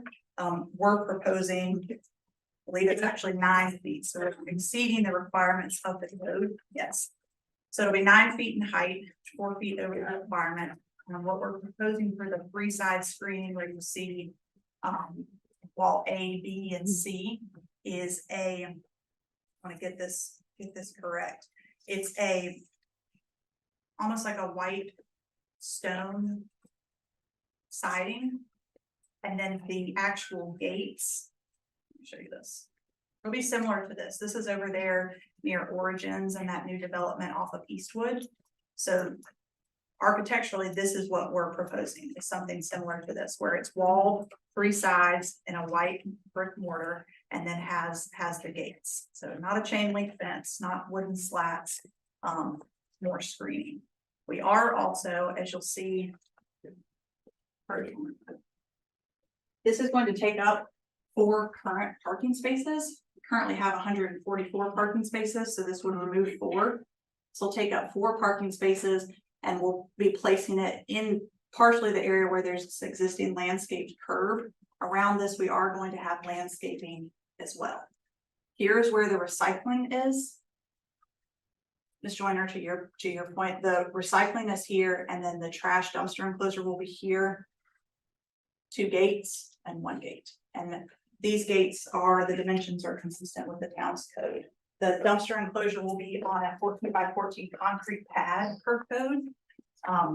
And again, we'll be surrounded on one side by that curb and some landscaping. The other side, it will be adjacent to some of the existing parking spaces. Hey there. Yes, The meters that you talked about, Duke's meters, where are they gonna be located? so they will be, so right now, Cause they'll have to be up, what, how many feet, 13 feet? Sorry? John, how many feet will the, Duke meters have to be up 13 feet, 15 feet above the sea level. 15, It requires that. right, so where are they? so they'll be, Where's that gonna be located in this picture? they'll be on the first floor. Show you right here. So some of this is open like it is now because you access the area. So you'll go up these stairs and it will be up here. And that will be outside? The box will be inside. Well, the electrical components will be outside and the box will be in this area. But you'll use, Duke will have to use these steps to access the meter box. So this is open, this will remain open right here. Almost like a breezeway where you pass through. All electrical components will be up there. And that looks like a roof, Yes, but you're saying some of it is open Underneath. below is open below. where you can walk. And so okay, I happen to live next to a meter situation that's upstairs and it's open underneath like that. Very unattractive. Are you landscaping shrubs around that to close that in? Around this, Around the part that's open on the bottom, on the bottom. around those posts? I'll let John speak to that. There's plans for landscaping on the bottom. Huh. And you know, when you have something open like that, then you can have adolescents, or you can have people that go under there that are gathering. So And it's I feel like that it needs to be safe and it needs to be somewhat closed in by landscaping. So the current setup is not, and that's not a requirement. As you'll see here, I'm trying to find a better picture. You can almost see to the left right here, this breezeway area. So it will be similar in having a breezeway area. It's simply an area for people to walk through. It's not like a pavilion covering. There's not an area where people could. Here, this is a better picture. So currently, this is the existing photos. There's this one bench and then it's the walk-through area. It would be in that same footprint, so we're not expanding this breezeway area. But it will be up, so you'll have the posts. They're coming down there kind of. Yeah, so these posts, Industrial look instead of this look. well, what we're proposing is not metal posts. John, do you want to speak any to the design pieces of the electrical utilities building? Back to our slide. Madam Chair, Yes. ladies and gentlemen, Mhm. thank you all for giving us your time. Tony, thank you so much for all your help with this. This is a project we've been working on for over 2 years. I'm sorry, if you could just state your name. John Hodgson, John Hush. Okay, member CPAS since 2009 and a Okay. board member for 3 years. thank I you. guess I'm the design guy, but that's not my vocation. So thank you for bearing with us. I think I can clarify a few things about this, both with the electrical building and the dumpster. We're doing both of these because we have to, because of the flooding. It's just not a long-term sustainable situation we have now. And aesthetically, this is two areas that are very unsightly for our neighbors, and they're just really, really horrible, and they're not safe. With Florence, the water was within inches of those electrical boxes in that electrical room. With the king tides, they're getting very close, so it's just really not a safe situation. And as far as the dumpsters go, when they flood up there, despite our best efforts, some of the trash floats, and so does some of the liquids that are in the trash, so it's just not anything any of us want. With respect to electrical building, you know, that little electrical building is kind of like a big walk-in closet. It has 5 electrical boxes that service all the electricity for CPATH. So if that goes out, we lose all power to CPATH, all the docks, all the clubhouses, the gas pumps, everything that may take us months, millions of dollars to try to replace and repair. So it's just not something we can do. Our solution for that, proposed solution, if you agree, is to raise it up. And I agree, those drawings are very small and really hard to see. So try to picture this. We're taking this open walkway entrance into CPATH with the electrical building adjacent to it, all under one roof. And what we want to do is basically take that down, have 6 posts that will look nice, and a roof on top, and that'll look nice. And under this roof, in the attic, so to speak, is where the electrical structures will be, inside there. Now, Duke Energy in the fire department require us to have the meter and what's called a CT cabinet, which takes all the electricity into the boxes, externally accessible. The way this design is, you don't see them from the outside, because on that side, the wall comes in and there's a little inward area to a door that goes into the attic where the electrical boxes will be. So there won't be any access to anything electrical for anybody that's going through the walkway. The walkway will just be an open space, a beautiful entrance into CPATH that's completely open, and will allow any flood water to come through freely. So there's no more obstruction to the water flow. Nothing unsafe and absolutely nothing unsightly. This will be a huge improvement. And with that, bringing the power underground, it will allow us to take the telephone pole down. It's very ugly, has a big transformer on it and a whole gum of wires to go down to electrical building. We can take all that down and it'll be a great improvement for our neighbors. The trash dumpster is horribly unsightly and very unsafe. We have tried very, very hard to come up with a solution that not just makes this safe and doesn't flood. We've been trying to be very, very cognizant of our neighbors. We want to be good neighbors. And that's why our plan calls this to be an interior portion of the parking lot. I keep hearing it's up against the wall. It's not, it's interior. The road that goes down to CPATH Towers and the neighborhood adjacent to it, it's away from that. There's a median with trees on it, and then 20 feet of driveway. And then the parking spaces, we're going to take 4 parking spaces to put this dumpster. The enclosure will be a very, very nice finished block finish. It's very attractive. And we purposely pointed this at a 45 degree so that everybody coming in and out of CPATH Towers, everybody from the street, all the neighbors, they'll see this wall. They won't see the dumpsters. They won't see the doors to the dumpsters. That picture kind of showed the doors. You won't see that. That faces the other side of the parking lot. So we're trying to make this as attractive as possible. We're trying to be good neighbors here. And yes, we'll landscape around that. We're doing this because we have to. We've got to do something about this flooding situation. But we also want to be good neighbors and make this very attractive. We think these improvements will be very aesthetically pleasing to our neighbors, as well as safety and ecologically much improved. Did you evaluate the option of relocating the electric further in on the parking lot at a higher elevation? We did. We looked at a lot of options. We've spent 2 years with electricians, electrical engineers, electrical inspector for New Hanover County, Duke Energy, our contractors. Tony's been very kind to come visit us several times. Basically, if you move the electrical boxes substantially, you have to change them. and you have to upgrade to new electrical specs that won't match the existing electrical specs anyplace else. So that's why just simply raising them up in the same location qualifies as not really moving them. We don't have to change them. If we had to change them, we'd look at moving them into the clubhouse, for instance.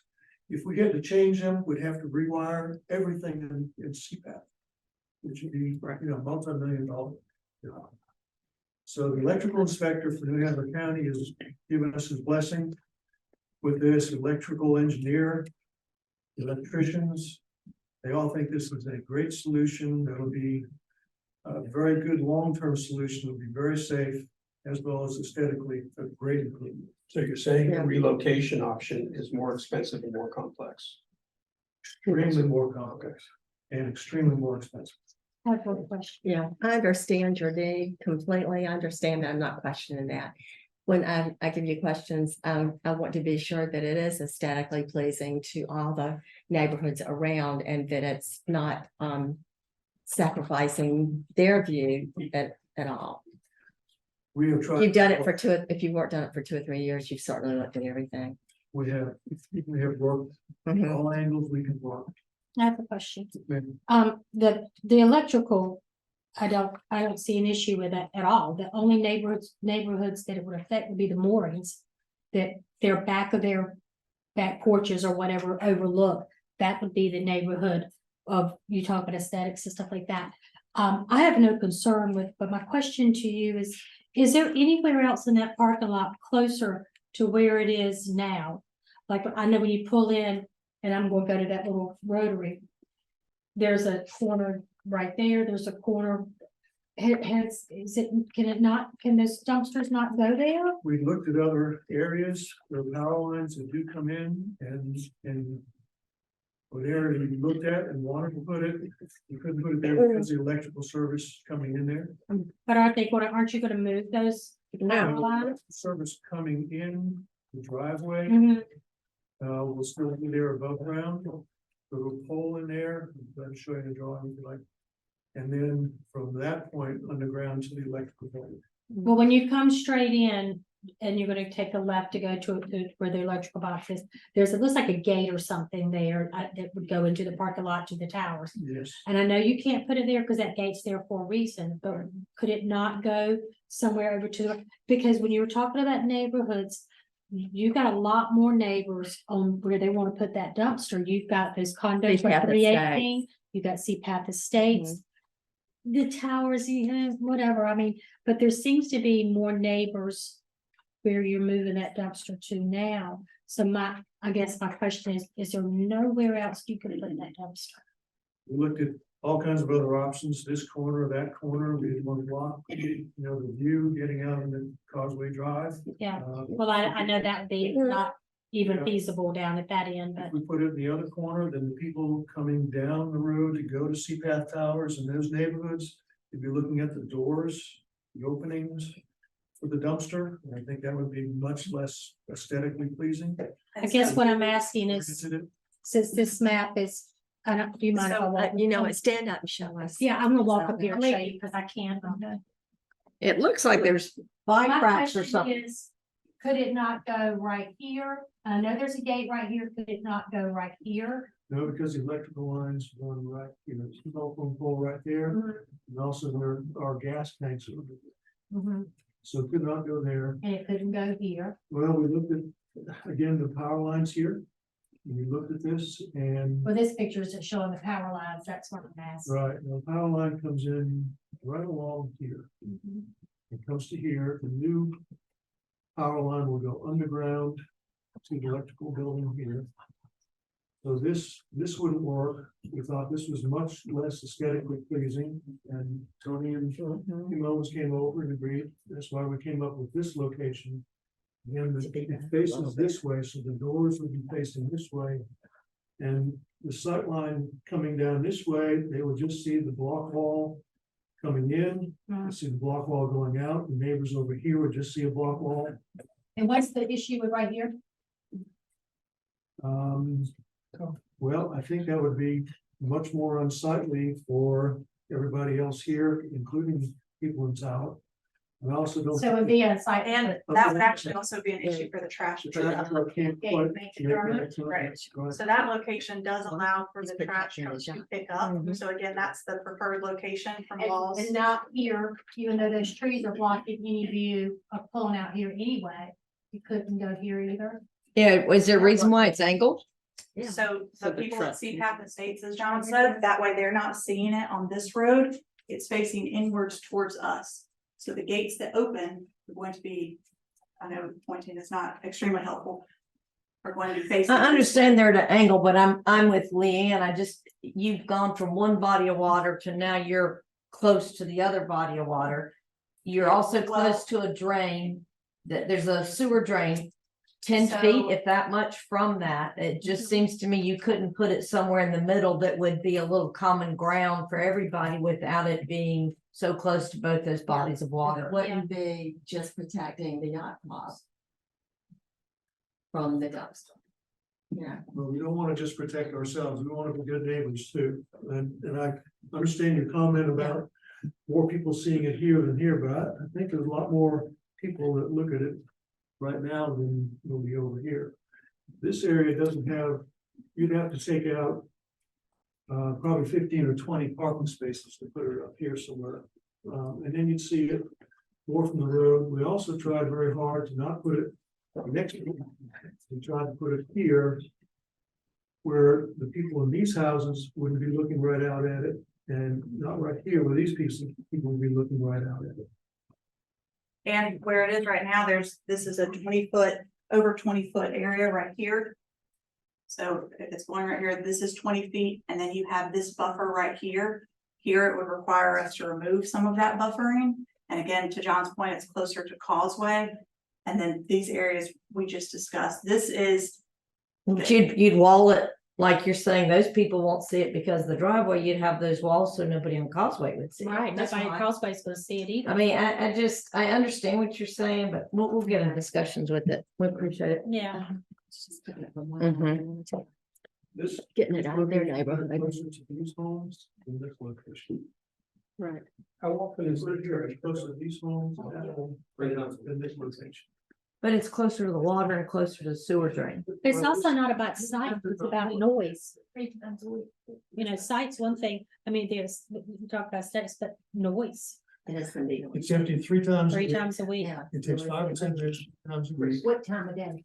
Whenever whenever the trash comes in. Yeah. Pretty accurate, they come pretty much, Okay. they're Johnny on the spot with their time, and I don't think at least in my house, though. she finished her I don't presentation. either. Have you finished your presentation? No, I didn't think so. but I'm almost done, I promise. you're good. We keep interrupting you. We get back. Well, no, I appreciate, because again, She it's said easier we to talk could. about it in the moment than go back. So again, here's a picture of that similar design. So see how in the picture on the right, that's essentially what you would see only once you get down CPAP Estates Drive. Whereas if it's closer to the Causeway location, yes, you're not seeing the dumpster, but here's a random block brick sitting here. With it being on the site, there's not a way for no one to see it. Unfortunately, that's just impossible. What we vetted here was a location that, again, helps fix the issue of when it floods, unfortunately, there is trash and other liquid waste that does move there. Where we are moving it is at a higher elevation. There still could be flooding, there still is going to be rain. The difference though with our proposed location at that grade and at that elevation is to reduce that. So agitated flood waters are certainly going to move more trash and liquid waste at the location that it is right now than our proposed location that is more so just subject to rainwater. Mr. Brady brought up a point about the storm drain. There is a storm drain right there. There's several throughout the CPAC parking lot. The way that this will be constructed, if approved, is again to code. So it will have that concrete pad, it has the gates and the surrounding. There's no way for us to ensure that in the event of a flood, no liquid or anything would get into that storm drain and go out. However, as is the case with any drainage on a lot where you have a parking lot and then a dumpster, the drainage is going to drain and it's all functioning to go to the storm drain. So as much as we try to vet that piece, any of these locations, including where it is right now, there's a storm drain. So that occurs.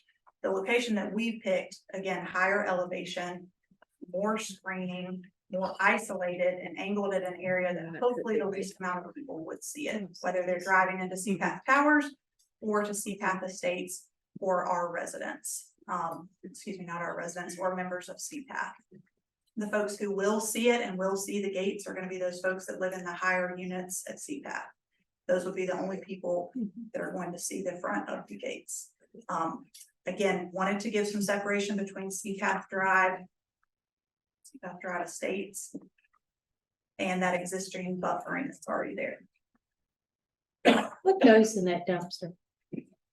It's just a solid waste a solid waste container. So bags of trash, things from member events, but it is not a, restaurant where you could be putting grease and that type of thing or any type of paint Any type of materials. oil or? Right. And it's just for the use of the yacht club, not for the CPAF towers. Correct. You said not paint, but yet many boats out there get varnished and cleaned and. So, Chris, do you want to speak to that? Is there any paint that's going into those dumpsters? It should not. well, I, not just paint, but chemicals that get used in the boating industry. Sure, Certainly in a marina, that would be, sure. you probably sell some off the shelf too. Yes, sir. Yes, sir, we do. We do our best to sell eco-friendly products. And it was once a year, we'll hold we'll call it a drive where we give people the opportunity to bring paints or varnishes or things of that nature to us, such that they can be disposed of properly. Not in those dumpsters. But I wouldn't venture to say that none of that makes it in its present location or in the other. Right, but, magic doesn't happen because you move the. I'll just have a few more criteria. I'll try and move as fast as I can. This next one is about the normal and orderly development. So again, this is completely site contained. It's not going to change or affect whether any other surrounding areas can develop or change their use or do anything else. We're not proposing any changes to ingress or egress from the site. The only main change with respect to parking is that we're taking away 4 of our spots. By code, we're required to have approximately, I think it's 93 or 94 spots. Currently have 144. This will take us to 140. Again, no changes to ingress or egress. We have confirmed that the width coming in to the dumpster as well as leaving the dumpster, either side of that L is larger than the required 20-foot width for fire, as well as for trash pickup. On one of the L's, it's 26 feet and 8 inches. On the other, it's I believe 21 feet and 8 inches. As Tony stated, I'll reiterate his point about everything that we're proposing will be built to code. We will have to go through those processes as well, in addition to the conversations that John already discussed that we've had with electrical engineers as well as the county. The dumpster is in compliance with all the standards that are in the code for screening, height, concrete pad, and dimensions. So we would request, that's the last one. So, oh, yes, here, public access. So CPAF is a private club. There's not any public access to this site as far as like public parking like you'd see down at the beach. And again, the only changes with respect to parking are taking away those 4 spots. It is consistent with the recommendations of the PAMA land use plan, as you saw in the staff report. We had the same idea as staff did with respect to which policies it will implement. Again, bringing everything up to code, updating facilities, making structural improvements that will help the general welfare, specifically with that electrical component, as well as our efforts to reduce any trash that may get into the waterway, because that currently, as John said, is a problem. And so we respectfully request that the planning board make a favorable recommendation for approval of this special use permit for both the renovation to the electrical utilities building, as well as the relocation of the dumpster. And that concludes my presentation. Thank you for allowing me quite a bit of time to be here. Thank you. And we're here for any questions you may have, whether it's, again, I'm calling John the design guy, but whether it's questions from me, John, or Chris, Casey, we're happy to answer those. Okay. David, are you still there? So I have a question. Did a mail out go to CPAT? Yes. People? It did, Yeah. yes. We included those unit owners on our list So that we did they're for on there. the envelopes. We did. They're saying they didn't get it. Okay. Yeah. Mhm. We did the 300 feet. So we just did that off of GIS. I mailed them out on the 24th, the same day I sent all the other letters and the storm use advertisements. Okay. There you go, sorry. Yeah, they were on the list. So. What was the specific question? Did the Yes. mail out go to every owner of CPAth towers? There's a list of the addresses in your Yeah. packet. Yeah. There's There's- like 133. Yeah, it was pretty, Tony and I sat there and stuffed them on a Friday and I mailed them out that afternoon. And there's We no can- response. And what was the, We can get that. but it, like the requirements surrounding It is. 300 feet, you said? But they're saying they didn't get them. Well, they're not CPAP towers. They're not CPAth towers. No, they're Just just CPAC the state. states. Okay. It's in the application. It's on page 69 through. Your parents, would you know? right? Oh, sorry, that's right, Town of Wrightsville Beach does not have a So they were doing this. distance location. Okay. It is contiguous and across the street from the subject property. The list of all the addresses are included on attachment B Yes, within We our saw them. application. we saw those. So Yeah, the we're estates, the CPAC estates didn't get them. Is that correct? They, right, but CPAth towers did. Did, okay. Mhm. Okay, any other questions? Yes. Mhm. Okay, so we'll open, thank you so much. So we will open the public portion of the meeting. If anyone would like to come up and speak for or against, just state your name and and just, yeah, your name and address and if you could just limit to like 2 or 3 minutes, that would be great. Good evening, Madam Board members. My name is Kevin Hine. I live at CPAT Tower, 322 Causeway Drive. I'm also a current member of the new Hanover County Planning Board. So, I will be brief. You feel our On pain. the other side. Wasn't sure whether I'd get up and speak tonight. But after hearing it, I've had a 35+ year career in land development, land planning, and construction. Last 10 years, doing a lot of construction on the water. So I do want to comment, John and Chris. Y'all, I think you've done a great job given all the various parameters. You got a lot going on. When I received the notifications, I did get a letter in the mail. What little hair I have on fire, I was like, what the heck is going on? But I think we are all served better when we get more information and understand, why, what's behind when someone's doing something. They're not doing this for personal gain. They're doing it for the environment and for the good of all. I studied the plan quite a lot to understand, okay, where could this be better? And I ultimately landed that I think they've got it right. I mean, from a professional viewpoint. I do have one request. You guys referred several times to the aesthetics. Based on the proximity and the sight lines, I think it'd be better if you could paint the wall, if it's gonna be a masonry wall, to paint it white. It will be. To match the wall. Then I think when you come down Oh, yeah. CPAT Drive, I think it just goes away. So. I mean, I think they've done a good job and I thought I might be speaking against it tonight, but getting all the information, I think what they're doing really makes a lot of sense. Thank you. What, I'm sorry, what did you say your last name was? Hine, And H-I-N-E, did you say you live in? the CPAT state? Tower. Towers, okay, that's what I want to know. Thank you. Anyone else?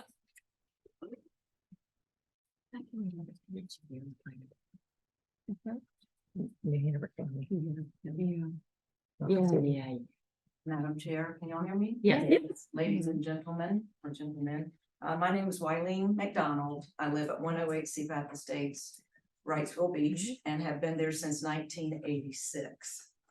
Nobody loves Seapath Estates, Seapath Tower, or Seapath Yacht Club more than I do. I think I did not receive any information. John just said, that was an oversight, but no one in the estates knew anything about it. So today, when I heard there was a meeting, I did want to come and get more information.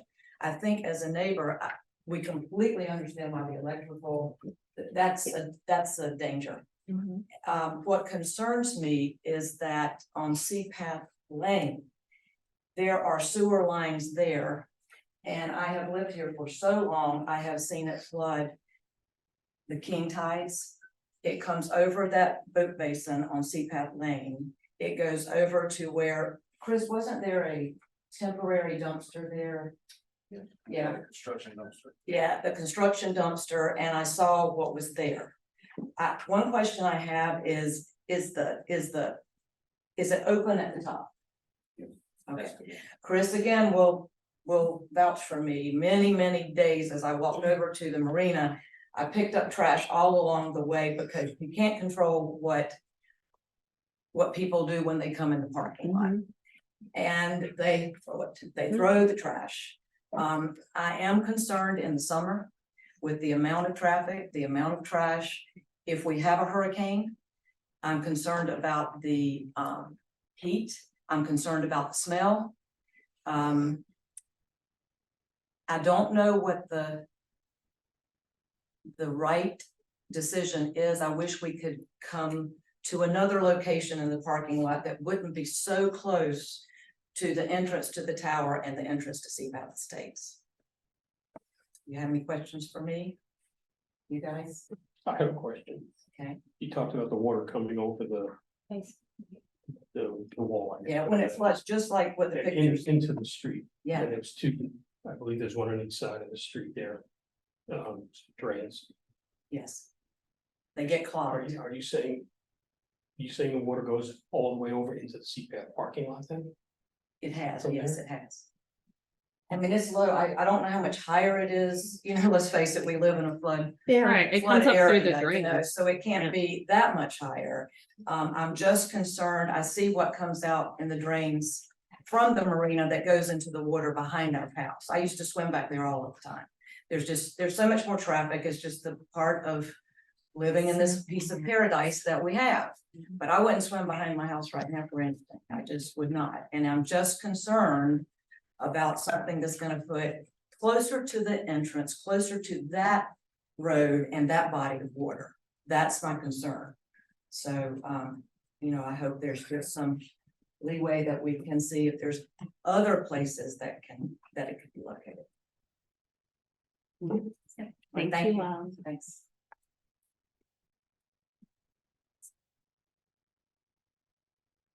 Anyone else? So we'll close the public portion of the meeting and planning board members, any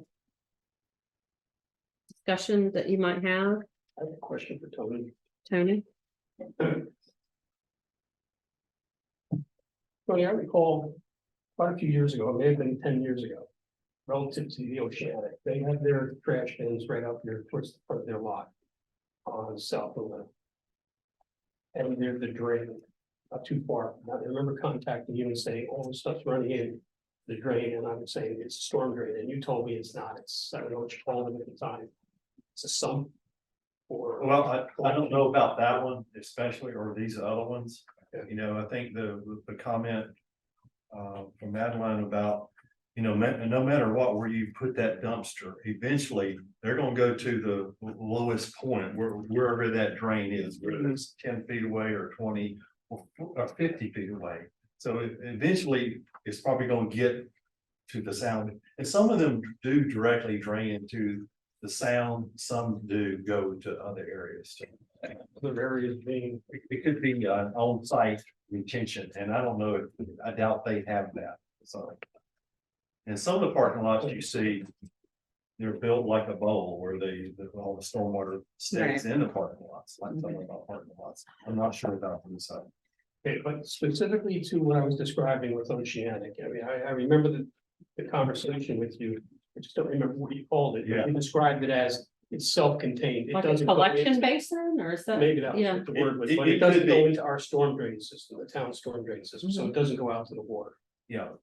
I can't comment on these. I don't know what those. But do I have it right that is? Some do stay on site. Yeah. I would say most of them do not. I mean, all your residential drains do stay on site. Most of your commercial parking lots that you see that are real low in the middle, contain it on site. I'm not sure about those, Neil, or what we discussed a few Okay. years ago. Thanks. The Oceanic dumpster, it certainly wouldn't compare to this because that's a restaurant and it's got a lot of, cans and bottles and glass, that sort of thing. But I can hear that one being emptied from over a block away. I wouldn't think that this one would have the same kinds of volume, the same kinds of noise that had, but I don't know. Right. I wouldn't want to compare it to the Oceanic, but I don't know. Would there be a possible way that, I got a question. go ahead. Help me out. I'm very ignorant here, but the whole reason they couldn't be to this one side of the lot was the power lines. Yeah. There were power lines that went all down around that cul-de-sac and they've been dumping the trash for years. What's Yeah. changed? What are those power lines? We have power lines all over the beach and the dump truck gets down there all the time. So help me out. There's different, I think with most of the recycling and trash companies now, they're trying to go where they can dump them overhead. Some they can't, they have to pull out and then with a leverage to put it in there. There probably are other places to put that, the dumpster. Okay. I But was trying to find a happy medium That's between the what- two Yeah. bodies. Like- That is my Well, biggest. you're never gonna make everybody. no, No. and So that's it's- right. I mean, Yeah. when we did this, we said, okay, this is best to do a public hearing, and that's what we did. We brought it forth Okay. here to do. And I wrote that I think the electrical's 100% spot on. I think Yeah. the dumpster is, but just trying to make sure that it is the The best best. for all. Yeah. But since no totally one's get here, but since the only people here is CPAP Estates, and they weren't included. Well, in the- I think this, that, I started looking at that, it said it went down 150 feet. Like I say, they notified, I don't know how many people, which is 3 or 4 times as much as normal. I did get some contact from some of the individuals from CPAP Day. I sent them some of the drawings there. But some of them may not have to be notified if they're more than a certain distance away. But what I was gonna say is the fact that the opposition here is from CPAP Estates. And since they weren't part of the notification of whoever got letters, would it be possible for you gentlemen and y'all to get together with the residents of CPAP Estates and try to come up with another place to put it, or y'all at least discuss it and then it come back to us? And see if just like we did with the Commodore Club. That's up to the, that's up to. Would that be planning. something that you guys would entertain? Since they're, because for me personally, I don't like when there's opposition, I feel like we gotta listen to both sides. And when somebody takes the time out of their day to come and oppose something or give their concerns, not even oppose it, but give their concerns, it needs to be taken seriously. And maybe it would be possible that y'all met. So if I may, I know the public comment portion is considered for if you respond. You'd have to ask. Yeah, I'm sorry, say that again. We're looking at the site plan. Sure, so on that, we did the notice as required by code. Again, to Tony's point, if there are folks that live in that community that are outside of that 150, NCGIS does not pull that information for us. Apart from the additional contacts that Tony made, providing some folks with some information. Chris also, and of course, we won't go into the specifics of those conversations, it is hearsay, but Chris is happy to explain to you some of the conversations he had with some CPAP Estates neighbors, which did take place prior to this hearing. And his understanding from those conversations. So we're happy to give that information, because I do appreciate what you're saying, of course, is that, you know, for those folks that are gonna be impacted, which is why we have the notice provision in the code, is to, here's the people that will most be affected based on what you all put in your code, please notify them, and we did. So completely understand the frustration if it's, hey, it's my community and I did not receive it. But we did try and do some extra steps of communicating with folks as well, outside of the mail notice. So, Well, the CPAP estates are pretty, they're obviously are further than 150 feet, but they actually are pretty close. Actually, the one at And 112 she's only is, here because she just happened to hear it today. There may have been others that would have liked to. Yes. also. Yeah. Yeah. So- Conversational. I was just saying, if I look at that map, it looks like 112 is closer than 100 feet from where the proposed site is. That's why I'm wondering, Right. was it 12 what? whatever that street? Estates? Yeah. If you look at it, it's like, It is definitely. What about further. Would that be the Causeway first guy. house as you're coming in? to see The Causeway guys on Causeway, and this really is not located, It's the Near farther Causeway. lot.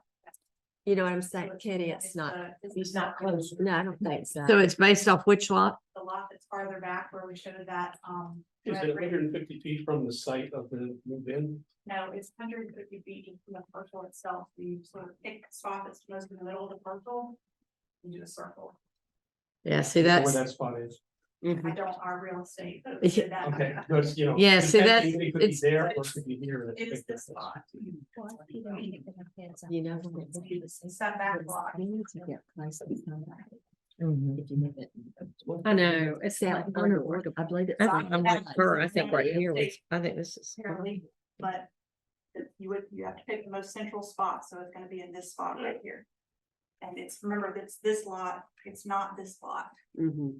Yeah. So you're saying where you're proposing that it's going to go, when you come into CPAP Estates, the very first house on the left-hand side, is that what you're talking about? Is that 112? It would be down on first one on the right, On the on that right, corner. I think this, when I looked it up on, because that was the email that you folks received. I think it was 118 Yeah. was the name of the. It's One Causeway. twelve, I think. 318. Yeah, so he's the causeway. Condos. I'm Right. talking about in the estates, the very first house on the left or the very first house on the right. That's. You're not- drawing B1. So like what we're talking about are these houses here that are less than 150 feet from where the new dumpster is going to be. So we don't measure from. Across the that dumpster. square. It's across that square. Right, it's across the street, but we don't measure from the location of the dumpster. You're supposed to measure from the central location of the lot where you're requesting the change. So if you were on a lot that was 300 feet wide, Yeah. We're on that you wouldn't side. notify anybody? That makes sense. Yeah. Then it's not from the dumpster. So, Yeah. but that's, if that's the way it is. So is there a conclusion on the distance? So Tony, is it? I did, I thought Tony said I there think it's, wasn't. what- Well, I mean, do you feel like we've done something? Yeah, read the ordinance, please, to us. And this is from 155.446 notice of hearing. Mhm. A, and then this is the very last of it. It says any portion of which is located within 150 feet of the lot that is the subject of the hearing. Of the lot. So, you know, It doesn't say what part. it doesn't say where. Say the center of the lot. So basically, the approximate center is reasonable. yeah, Yeah. One far. I mean, I one kind of far feel like side. CPAP Estates should have been notified of this. Yeah, I mean, because if it's a 300-foot wide lot, nobody'd ever get notified because the center of the lot, there wouldn't be anybody. Mhm. But And I'm when you're not talking big sure, commercial real estate, I mean, You know, Well, the that's why I'm asking, I mean- why can't the two parties get together yeah, and just have a little sit down? Go have a beer at the marina and sit down and just discuss it. Well, that won't make it legal. No, and then they There come need back. a letter. No, I'm saying then come Okay, back. so I don't But the think, process yeah. is you get public feedback. If we didn't have the right dimensions. correct, Then we go out and get it, but yeah. I don't see why we would send out for some renegotiation. Because there may be other really compelling reasons for the location of this dumpster. I think haven't it's even gotten been to that. researched for a long time. and if you moved it south or north, it may go into some other residence location. But, you know, It's like gerrymandering. I know, I would like to satisfy everyone. It's gonna drain in the, I have in some the questions. drains, no matter where it is. Yeah. I have some questions regarding the drainage because it's a word that pops up throughout the document. And it's been touched upon. Does anybody know the topography of the site? You can't read it off the charts, but I get the feeling that that berm between the lane and the parking lot is about the highest point in that area. So that's one aspect. The other aspect is you've got storm drains that I do believe run out into the water. I don't know that they dead end. And the position that you mapped out, the storm drain, I don't know how many feet away, but it's right there and it all comes to it. So anything that's gonna rinse off of this site is gonna go into that storm drain. So, There's several in the parking lot, but yes, there is but one the right one on. that's where the trash bin is right there. Yes, they're So- so close. And the questions I was asking Tony was relevant to what can you possibly do to negate that storm drain and put in something that's just a collection point? Just to minimize any of the toxic stuff that goes in and rinses out because of rainwater. I understand it's probably not a flood site. Maybe not in this decade, but who knows? But the point is there something you can do to maintain that spot? Or address it with the storm drains, because I do feel you're at about the highest point you can be, other than start moving it closer to that berm, and I'm not advocating that, and I think. The other thing is that you can certainly dress up that area with a little bit more landscaping. It doesn't have to be white brick complete, it doesn't have to look like a white bunker. But you can't put a roof on it, I guess is what I heard, because it's gotta be forked into the. So you're kind of stuck. And it seems to me that it's a reasonable spot now. So far, I think the only note that I took down as far as and it wasn't actually not supportive of it. It was just pointing out that it's an open top and it's gonna smell.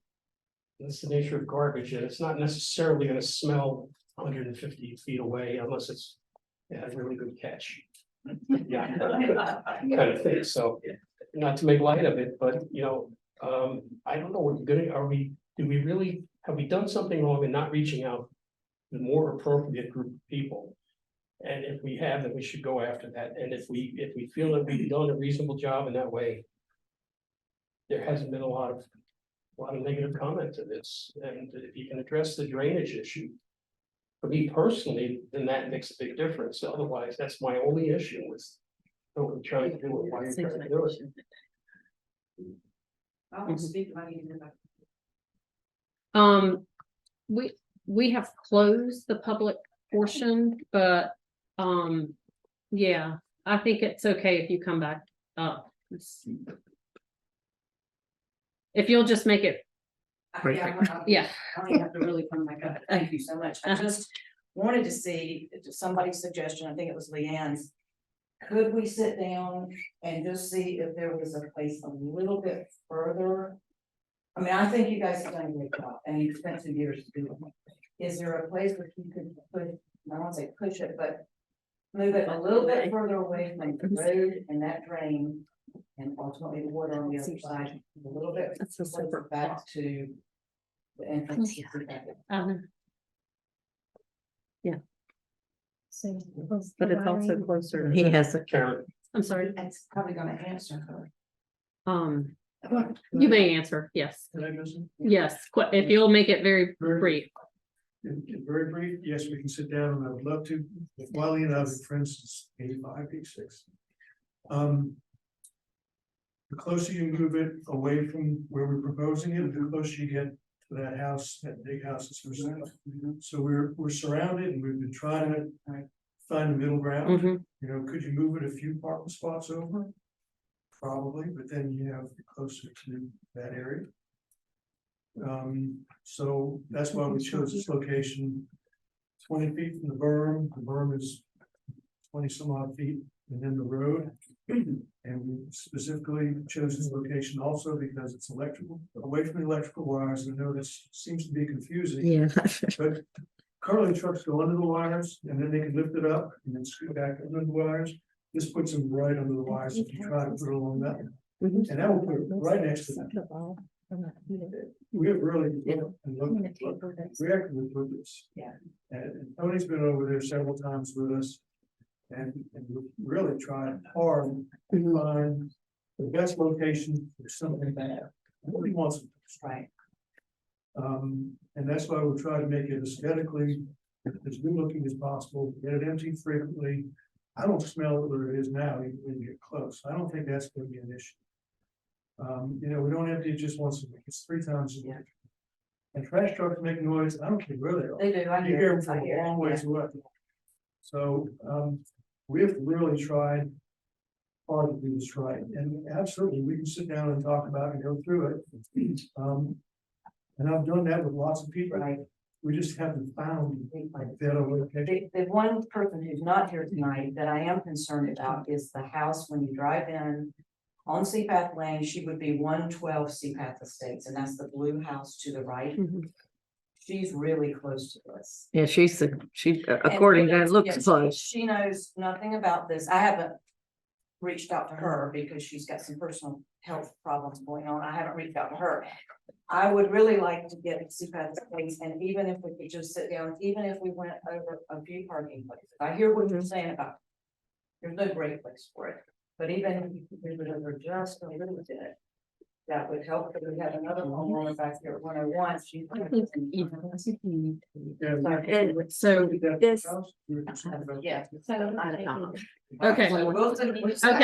Okay. yes, Go ahead. okay, I have a thought for the planning board and in consideration of everything that we're talking about. When is the next Board of Alderman meeting? What is the date? Tony, Next Thursday. This scheduled for the January 11th The Board of Alderman meeting. Board of Aldermen. Okay, then why, well, then it would be a suggested avenue for these people to meet before the Board of Alderman meeting. And that the planning board has suggested that they meet before the Board of Alderman meeting. we So when it table gets to the this. Board of Alderman, there is a report for them. So we can table and they can still go to the Board of Aldermen. No, So what May what want I to, think what I think we probably should do is continue this discussion over to the next board meeting. And then have an update of the discussions between Seapath Estates and the petitioner.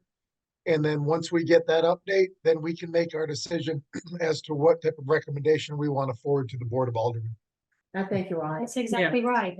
we got to decide on a meeting for our January meeting. Yes. Yes, So you could, That was the 9th. your recommendation could be, you could continue this meeting to the January, but we got to decide on our January meeting. I think. maybe we. could David, meet we before. discussed earlier that a lot of us are gonna be out of town on the 2nd of January. Are you okay meeting January 9th instead? Yep, hopefully football will be over with by then. Would- And what is that? the You next guys- Tuesday? That's the next That's fine. Tuesday. Okay, we could do that and that'd still be before the Board of You could do Alderman meeting. Wednesday, 3rd, 4th, I'll be gone all week. okay. No, I'd have to- January 9th. 9th. Ninth. Okay. That'd give us 2 days till the Board of Aldermen. Can we do We that? could do that. We can do it. They don't like that. No, their packet goes out the week before. They typically don't like that quick turnaround like that. Well, then why can't it go in their February? Yeah. Excuse me. Why Why can't it go to their February? Oh, it could.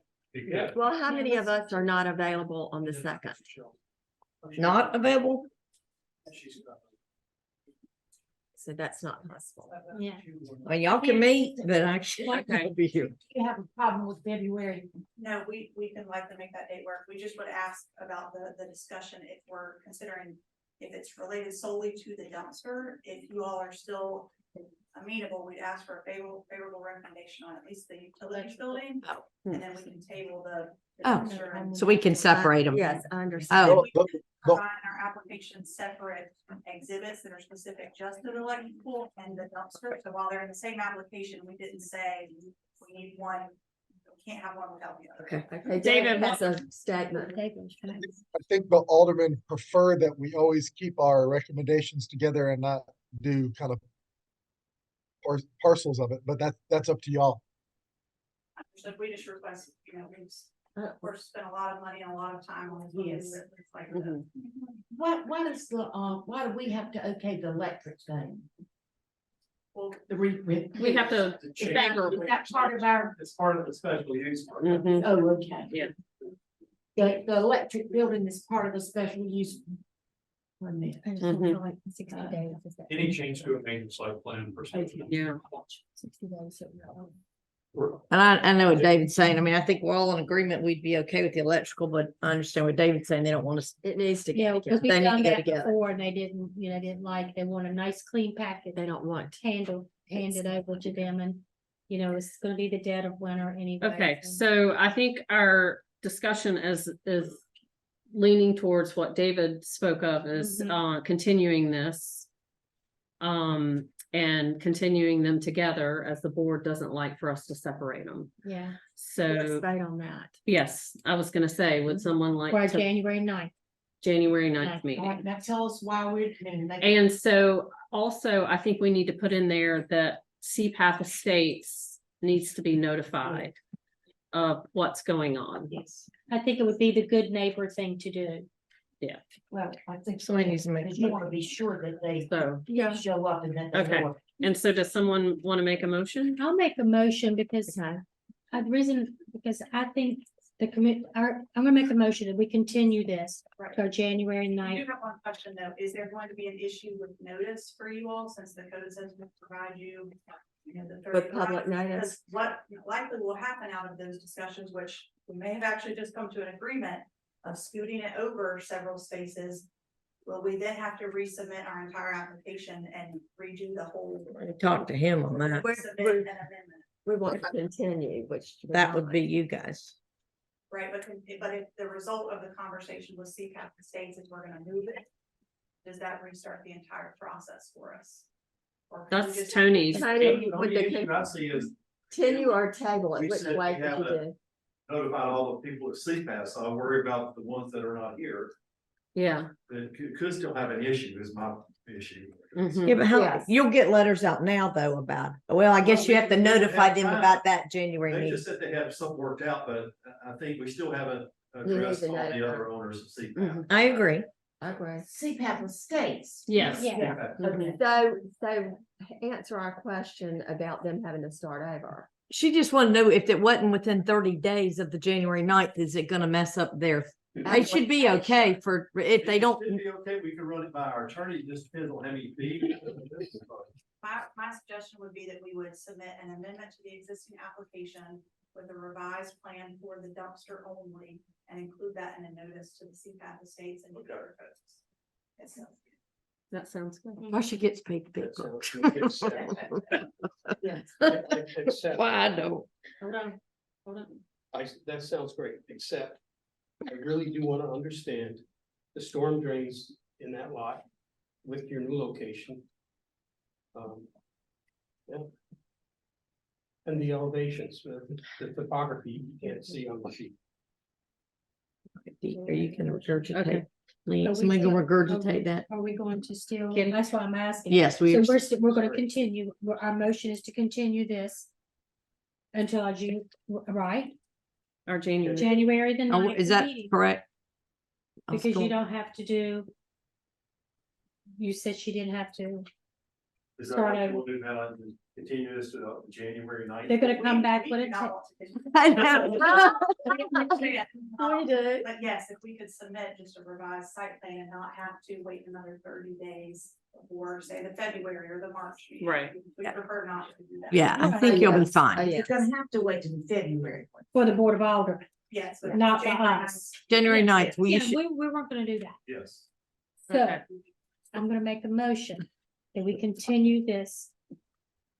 For you to come back with a revised. Text amendment, a revision to your text amendment. To be with us on James. special use. For our January 9th meeting. Yes, you- That's it. And I would stop it. I'm back. Just real quick, Oh, really, David, Like, David, what? we're just continuing the discussion on the application. We can't tell them to revise their application. No, No, Right. no, but they said they were gonna they would like to do a revised. Yeah, but that can't be Well, in. that was, I Okay, think that's all what right, this, let's yeah, take that out. I think Can I that's just make a motion to continue the meeting? what they're saying is. What they're saying is that they're going to have discussions with CPAP Estates. Now, we don't know what the fruit of those discussions will be. Right. So yes, Okay, well then that's, I will change my motion to to continue this discussion in our January 9th meeting. yes, Flat. Okay. thank you. I second that. Yeah, or Okay. All in favor? Aye. Aye. David, are you with us? I am, yep, I did. He He did, seconded. he seconded He's it. that, and I did too. Yeah. I'll give it to you. Oh, he's gonna give it to me. And then- Make sure everybody gets something. So they contact, CPAP Estates, right? Yeah, Now, they you will. just told me I have to ask them, you do not. Well, they'll give us the letter. They'll pull it.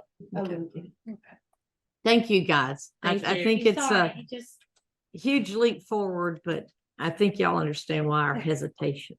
Just a little. Oh, well, I know. People are really.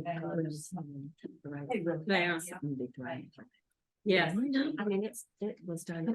It's real hot there. Okay, so we are moving on to thank y'all. old business, any old? no, E, the last one. Go E. go everything down. Let's get big. Okay, sorry. Bye-bye. We're moving to E. Good I night. forgot about E. You doing the new It's easy to business? forget. Yeah. What are you doing the new business? You understand? I don't know. Agenda item number, that's some job. We went up there and talked to them. Thank you. Merry Christmas. Okay, agenda item E. Longer lady wasn't very happy. What? Longer lady wasn't very I happy. know. I'm sure she's gotta come back. That's inconvenient. Well, I mean, they gotta pay her again and it, nobody likes it and I get Okay, it. agenda item E. That's what it is. I know. Madam Chair, members of the board, I have another text amendment for you. It's gotta be. This is a staff initiated text amendment to section 1559. 0.9.6, section E of the town's code of ordinances. The change involves the reorganization of that's David's living room or hotel room, maybe. I did. Basically. Now we're finally At the saying, end of the meeting. I know, now we can see them. Basically what I'll give you the summary of what this text amendment does and why it is before you. As you know, our required off-street parking for residential structures is based off the number of toilets that are in your house. When we permit a new house, we make sure that they have enough parking either in garages or in the driveways to there's a chart in our UDO that says how many parking spaces that they need to have in association with how many toilets are in the house. I don't know why it's like that. It's just like that. Anyway, so if you fast forward to, or we change gears over to our driveway ordinance. It used to be that you could basically go from lot line to lot line, and it could be as wide as you wanted it to be, and you see it all over the island. Some of those older houses with really, really wide parking, driveways, that if you were to replace it, I could not permit it. So basically you have two ordinances. One says you have to have X amount of parking based off of X amount of toilets, and another one that existed before the driveway change, and another one that says it can only be 24 feet wide. However, what the new driveway ordinance does is it creates a situation to where if you want to replace your permitted legal 40-foot wide driveway, I cannot permit that. And it eliminates all of the parking that would typically be required in new construction. So what this does is it takes a conforming lot, which is at least 8,000 square feet and at least 70 feet wide, in a house that would be built before 2012, and says that if you are in this situation, you can put your driveway back as it was originally permitted. Out with the caveat that anything that encroaches into the side yard setback, if it's to be replaced, it's to be replaced with permeable material. Whether that be the permeable concrete or pavers. So that's basically what it does and why we're here. The public notice was announced November 30th in the Wilmington Star News. There's a statement of consistency. I also included the draft ordinance and the strike through underline version that shows you exactly what it does. The end of that ordinance is a number 4. We just deleted that, put the new section in there that says that was legally permitted before 2012. And you're in the situation that you're now allowed to put your driveway back, and then it adds that, it takes that number 4 and basically just moves it down to number 5, because that's the natural end of the ordinance. Your statement of consistency basically says the goal is to promote appropriate balance between private property rights, economic development, environmental protection, and community cohesiveness. It should also be noted, one of the earlier questions to this text amendment was how many houses does it affect? I can't get you, this was kind of thrust upon us pretty quickly, but I can't give you an exact number, but I will say that there are not many conforming lots, period, which would be 70 feet wide and over 8,000 square feet. And of those conforming lots, there are not many houses on top of that that were built before 2012. Most of those conforming lots are actually newer construction, I would think. Anyway, the implementing action, the land use compatibility is the town encourages the improvement, preservation, and enhancement of the town's neighborhoods. If you have any other questions, I'd be happy to attempt to answer them. If I don't have the answer, I will turn it over to Tony, but I think it's pretty straightforward. You're basically, what this does is it allows you to put back a legally permitted driveway that does not exceed 40 feet. So even on those 70-foot wide lots, you would still have 15 feet basically in either direction. As a, from the setback, from the property lines. Right. So, What it does, I understand, and I'm happy for that. That's great and it's needed and but the thing that I'm bothered by is the word conforming. I mean, how many houses are conforming? I know mine is not conforming in any way. Right, well, I mean, we define a conforming lot as over 8,000 square feet and more than 70 feet wide. Or 70 feet or wider, sorry. And that's really, there's not a lot of houses No, that have that. no, there's not. That's not, mine is less than 50. It's That's right. 48. If you're under 70 feet wide, then Yeah. you're a non-conforming lot. Yeah, So and So most, why not make it conforming I and? know, why would you Because that just was say conforming? So if we were to put, so this text amendment is very restrictive. I know. Okay, but if you apply that to all of the conforming lot or the non-conforming lots, then it applies to Everybody. like literally. Yeah, but if somebody had it originally legally poured driveway, why are you not letting them come back with something if they had to do a driveway repair? You're Well, they can do punishing it- them. They can do a driveway repair, but they can't replace it, which is, At some point, I would have to repair mine one piece at a time. right, Well, yeah. you could phase it that way.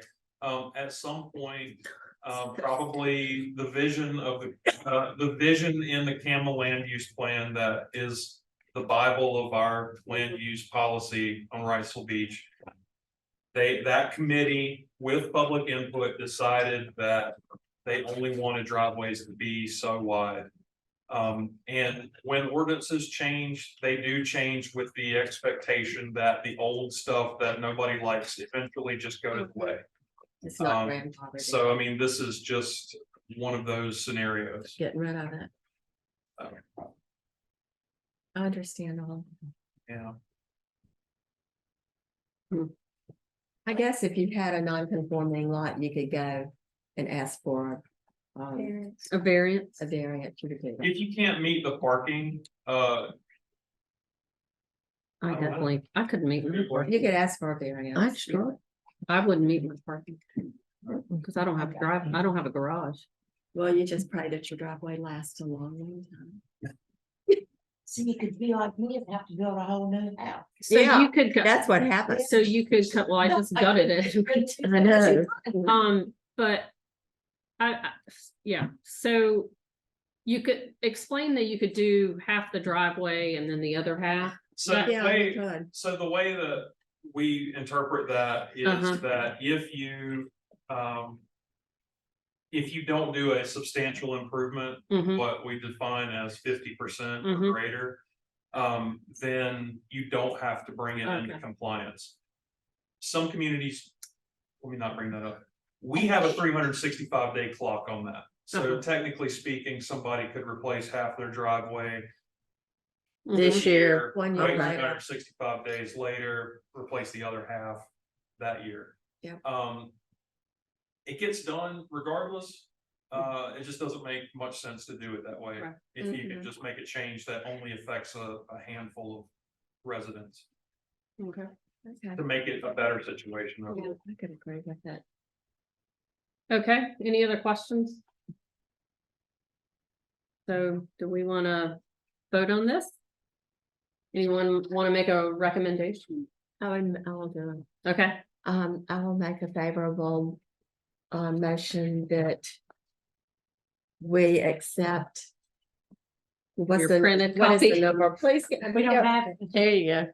I've got it. It's right here somewhere. I can, We There you accept section 155.9.6 with the changes presented to us.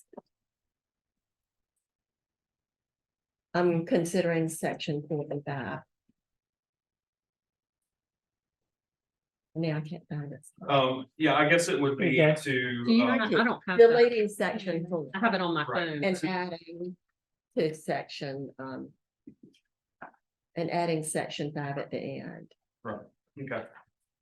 Which would be ordinance number 2024-1855. 2024-18. Yes. I'll second. Oh, Okay, all in favor? Aye. hours later. Okay, so Thank you again. yes, so we have old business. Any old business? Yes.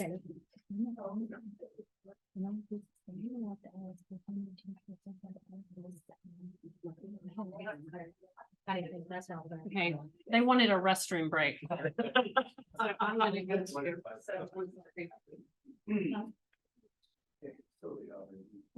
Yeah, Lance has got it. And he talked about it briefly last week, so What's wrong? it's not in usual.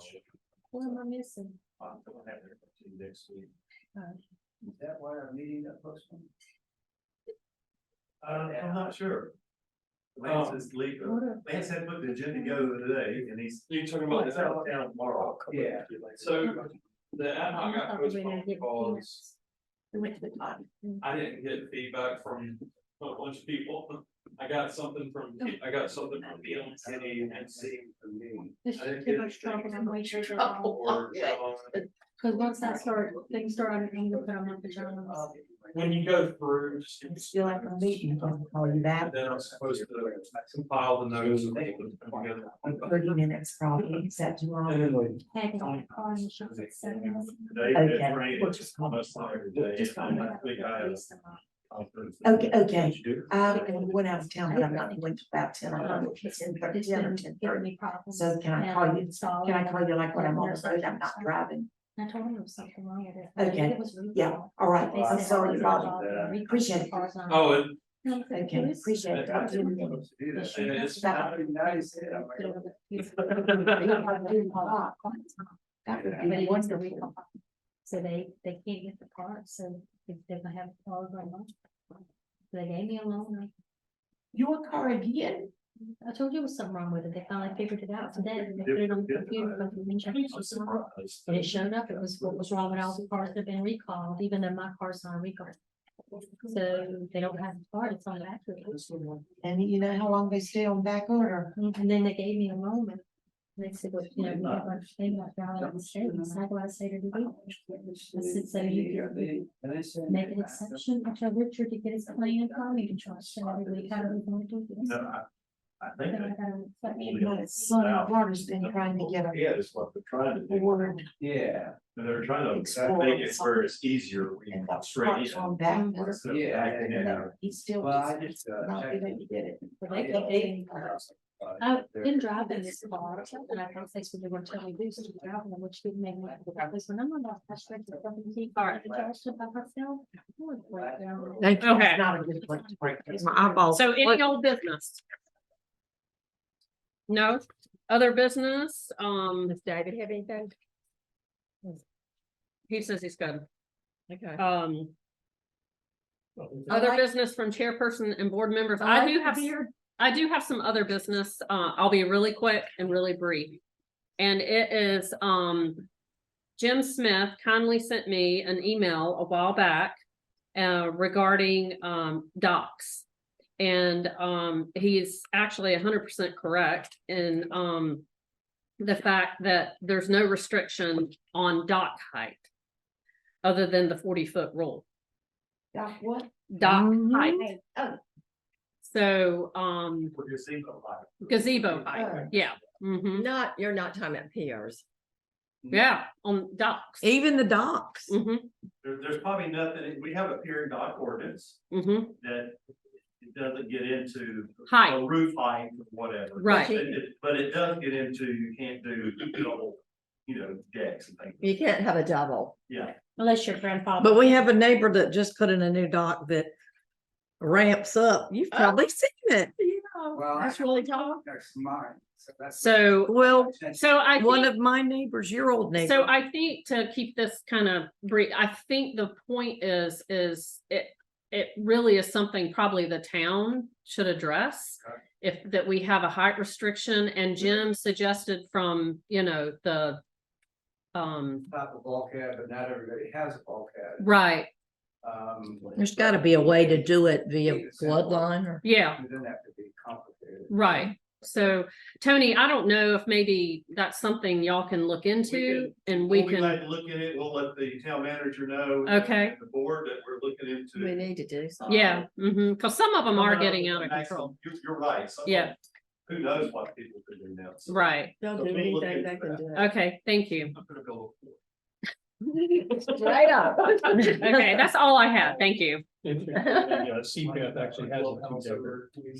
Oh, We really? have a It's double called- decker. If they're grandfathered in, right? There's still some that are grandfathered We're in. grandfathered in, we had a double decker Sure. and that's the Mhm. one for them. We do A too. couple of other items. What's a double decker? Okay, You know, The for deck, pier that's got the the dock, top. and then you walk up steps for. Oh, Okay. instead of a roof that just has a sitting. so Neil has a couple of things he would like to, So, in speaking with David a couple weeks ago, at least we talked about the idea of how to use other business in an effective way. And then take some of the discussion that happens on agenda items out of that and put it into other business, because sometimes, and I'll certainly raise my hand and say, you've indicated to me, some of you, that some of the things I bring up in agenda items is maybe not relevant. So I'll take that under advisement and actually say, okay, so let's use other business to potentially launch some efforts by this board to do exactly as an example what you just put on the table from Jim, which is there's stuff out there. Mhm. How do we get it onto the into the process?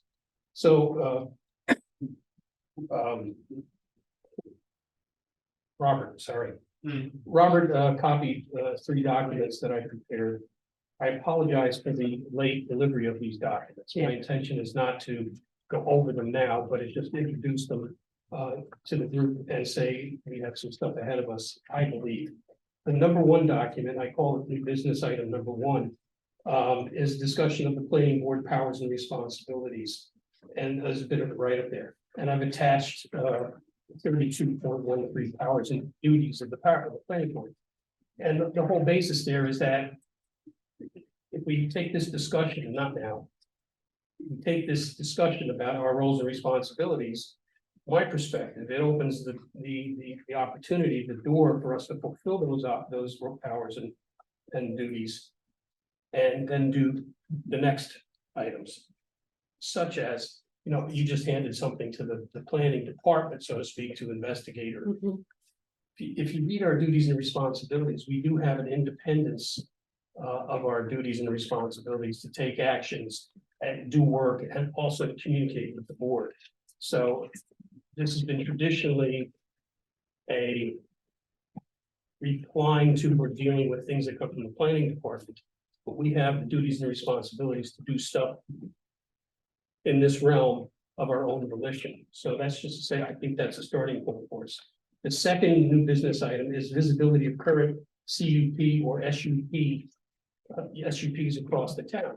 We find ourselves sitting at this table dealing with SUPs, and questions come up, well, how did we deal with it in that case or this case? How did we deal with bike racks or seating or parking or landscaping? And I think there's lessons out there if we can just get that one list together. I personally volunteered to do that work.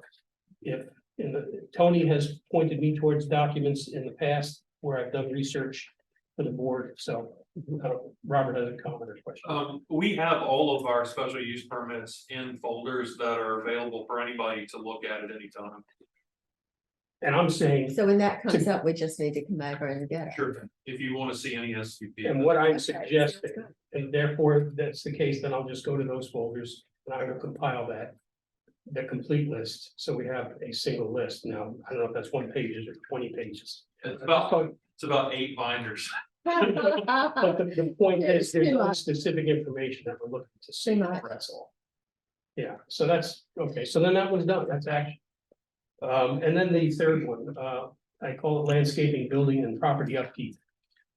Yes, this came up when we talked about Zeke's, but this is an issue that just is all over our community. Derelict buildings, we talk about it at this bench many times, moaning about the fact that certain buildings get no attention and they've been vacant for years, or they're occupied and they look like hell. I know some of them around my own street.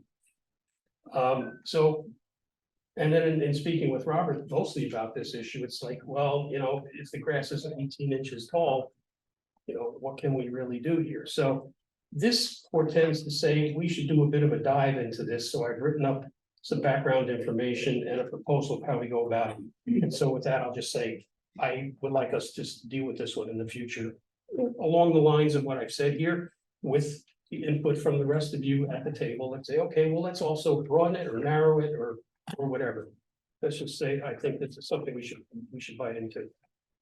So that ultimately we have a more effective way of being able to enforce something that, as you'll read in that document, it's not getting better.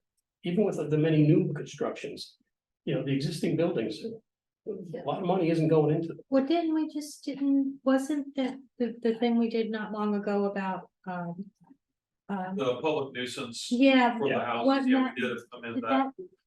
That doesn't cover it. Then covered? It's part of the solution and it's not the solution that I'm suggesting. So Okay. that's all. All right, any other business from the staff? You'll be getting something different to deal with for our January 9th meeting also. We have the SUP, but if I get the approval, you'll be reviewing a pier and dock exception. The first time the planning boards has done this.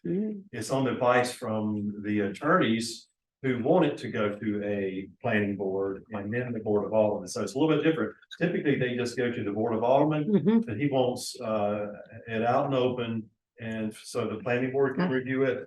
So you may be getting that. It's on North Channel. So that'll be the first time you've ever seen it. So, but he wants the planning board and the Board of Aldermen. Is it a It's a new? pier and dock except, no, it's nothing, it's new for you, but not for the Board of Aldermen. So It's who wants, you keep saying he wants. The owner. the owner, The owner wants us. the owner, well, the attorney for. For the owner. Mhm. So it's, we have, our pier and dock ordinance says the docks have to be a certain feet off the property. Right, Mhm. The board can waive that. It's called a pier and dock exception. But he wants the board of the planning board to look at it. So it normally just goes straight to the Board of Yeah, Aldermen. typically, y'all don't even see it, goes to the Board of Aldermen. Is there a reason? So, Why, though? Do you know why? I think he wants it to Have another have opinion? another public view of it, where if individuals wanna vent, they can do it at the planning board. What goes to the involved. So I may just send that to you. Okay. Sounds really. It's, That, it's a that sounds like. 400-500 block North Channel. Uh, It's something we've been dealing with for 25 years, 20 years. It's there, Lisa, And you may have been on the board of aldermen at some point in time hearing this. and they were. Yes. Yes. Yeah, okay. So, It will They never, got still dealing with it. They got, they can't. it will never be solved. Oh, no, they got an interesting concept. Okay, All right, I moved to adjourn. a second. All in favor? I heard. All in favor? All right. Thank you, David. I like the beard. Holiday. Winter time.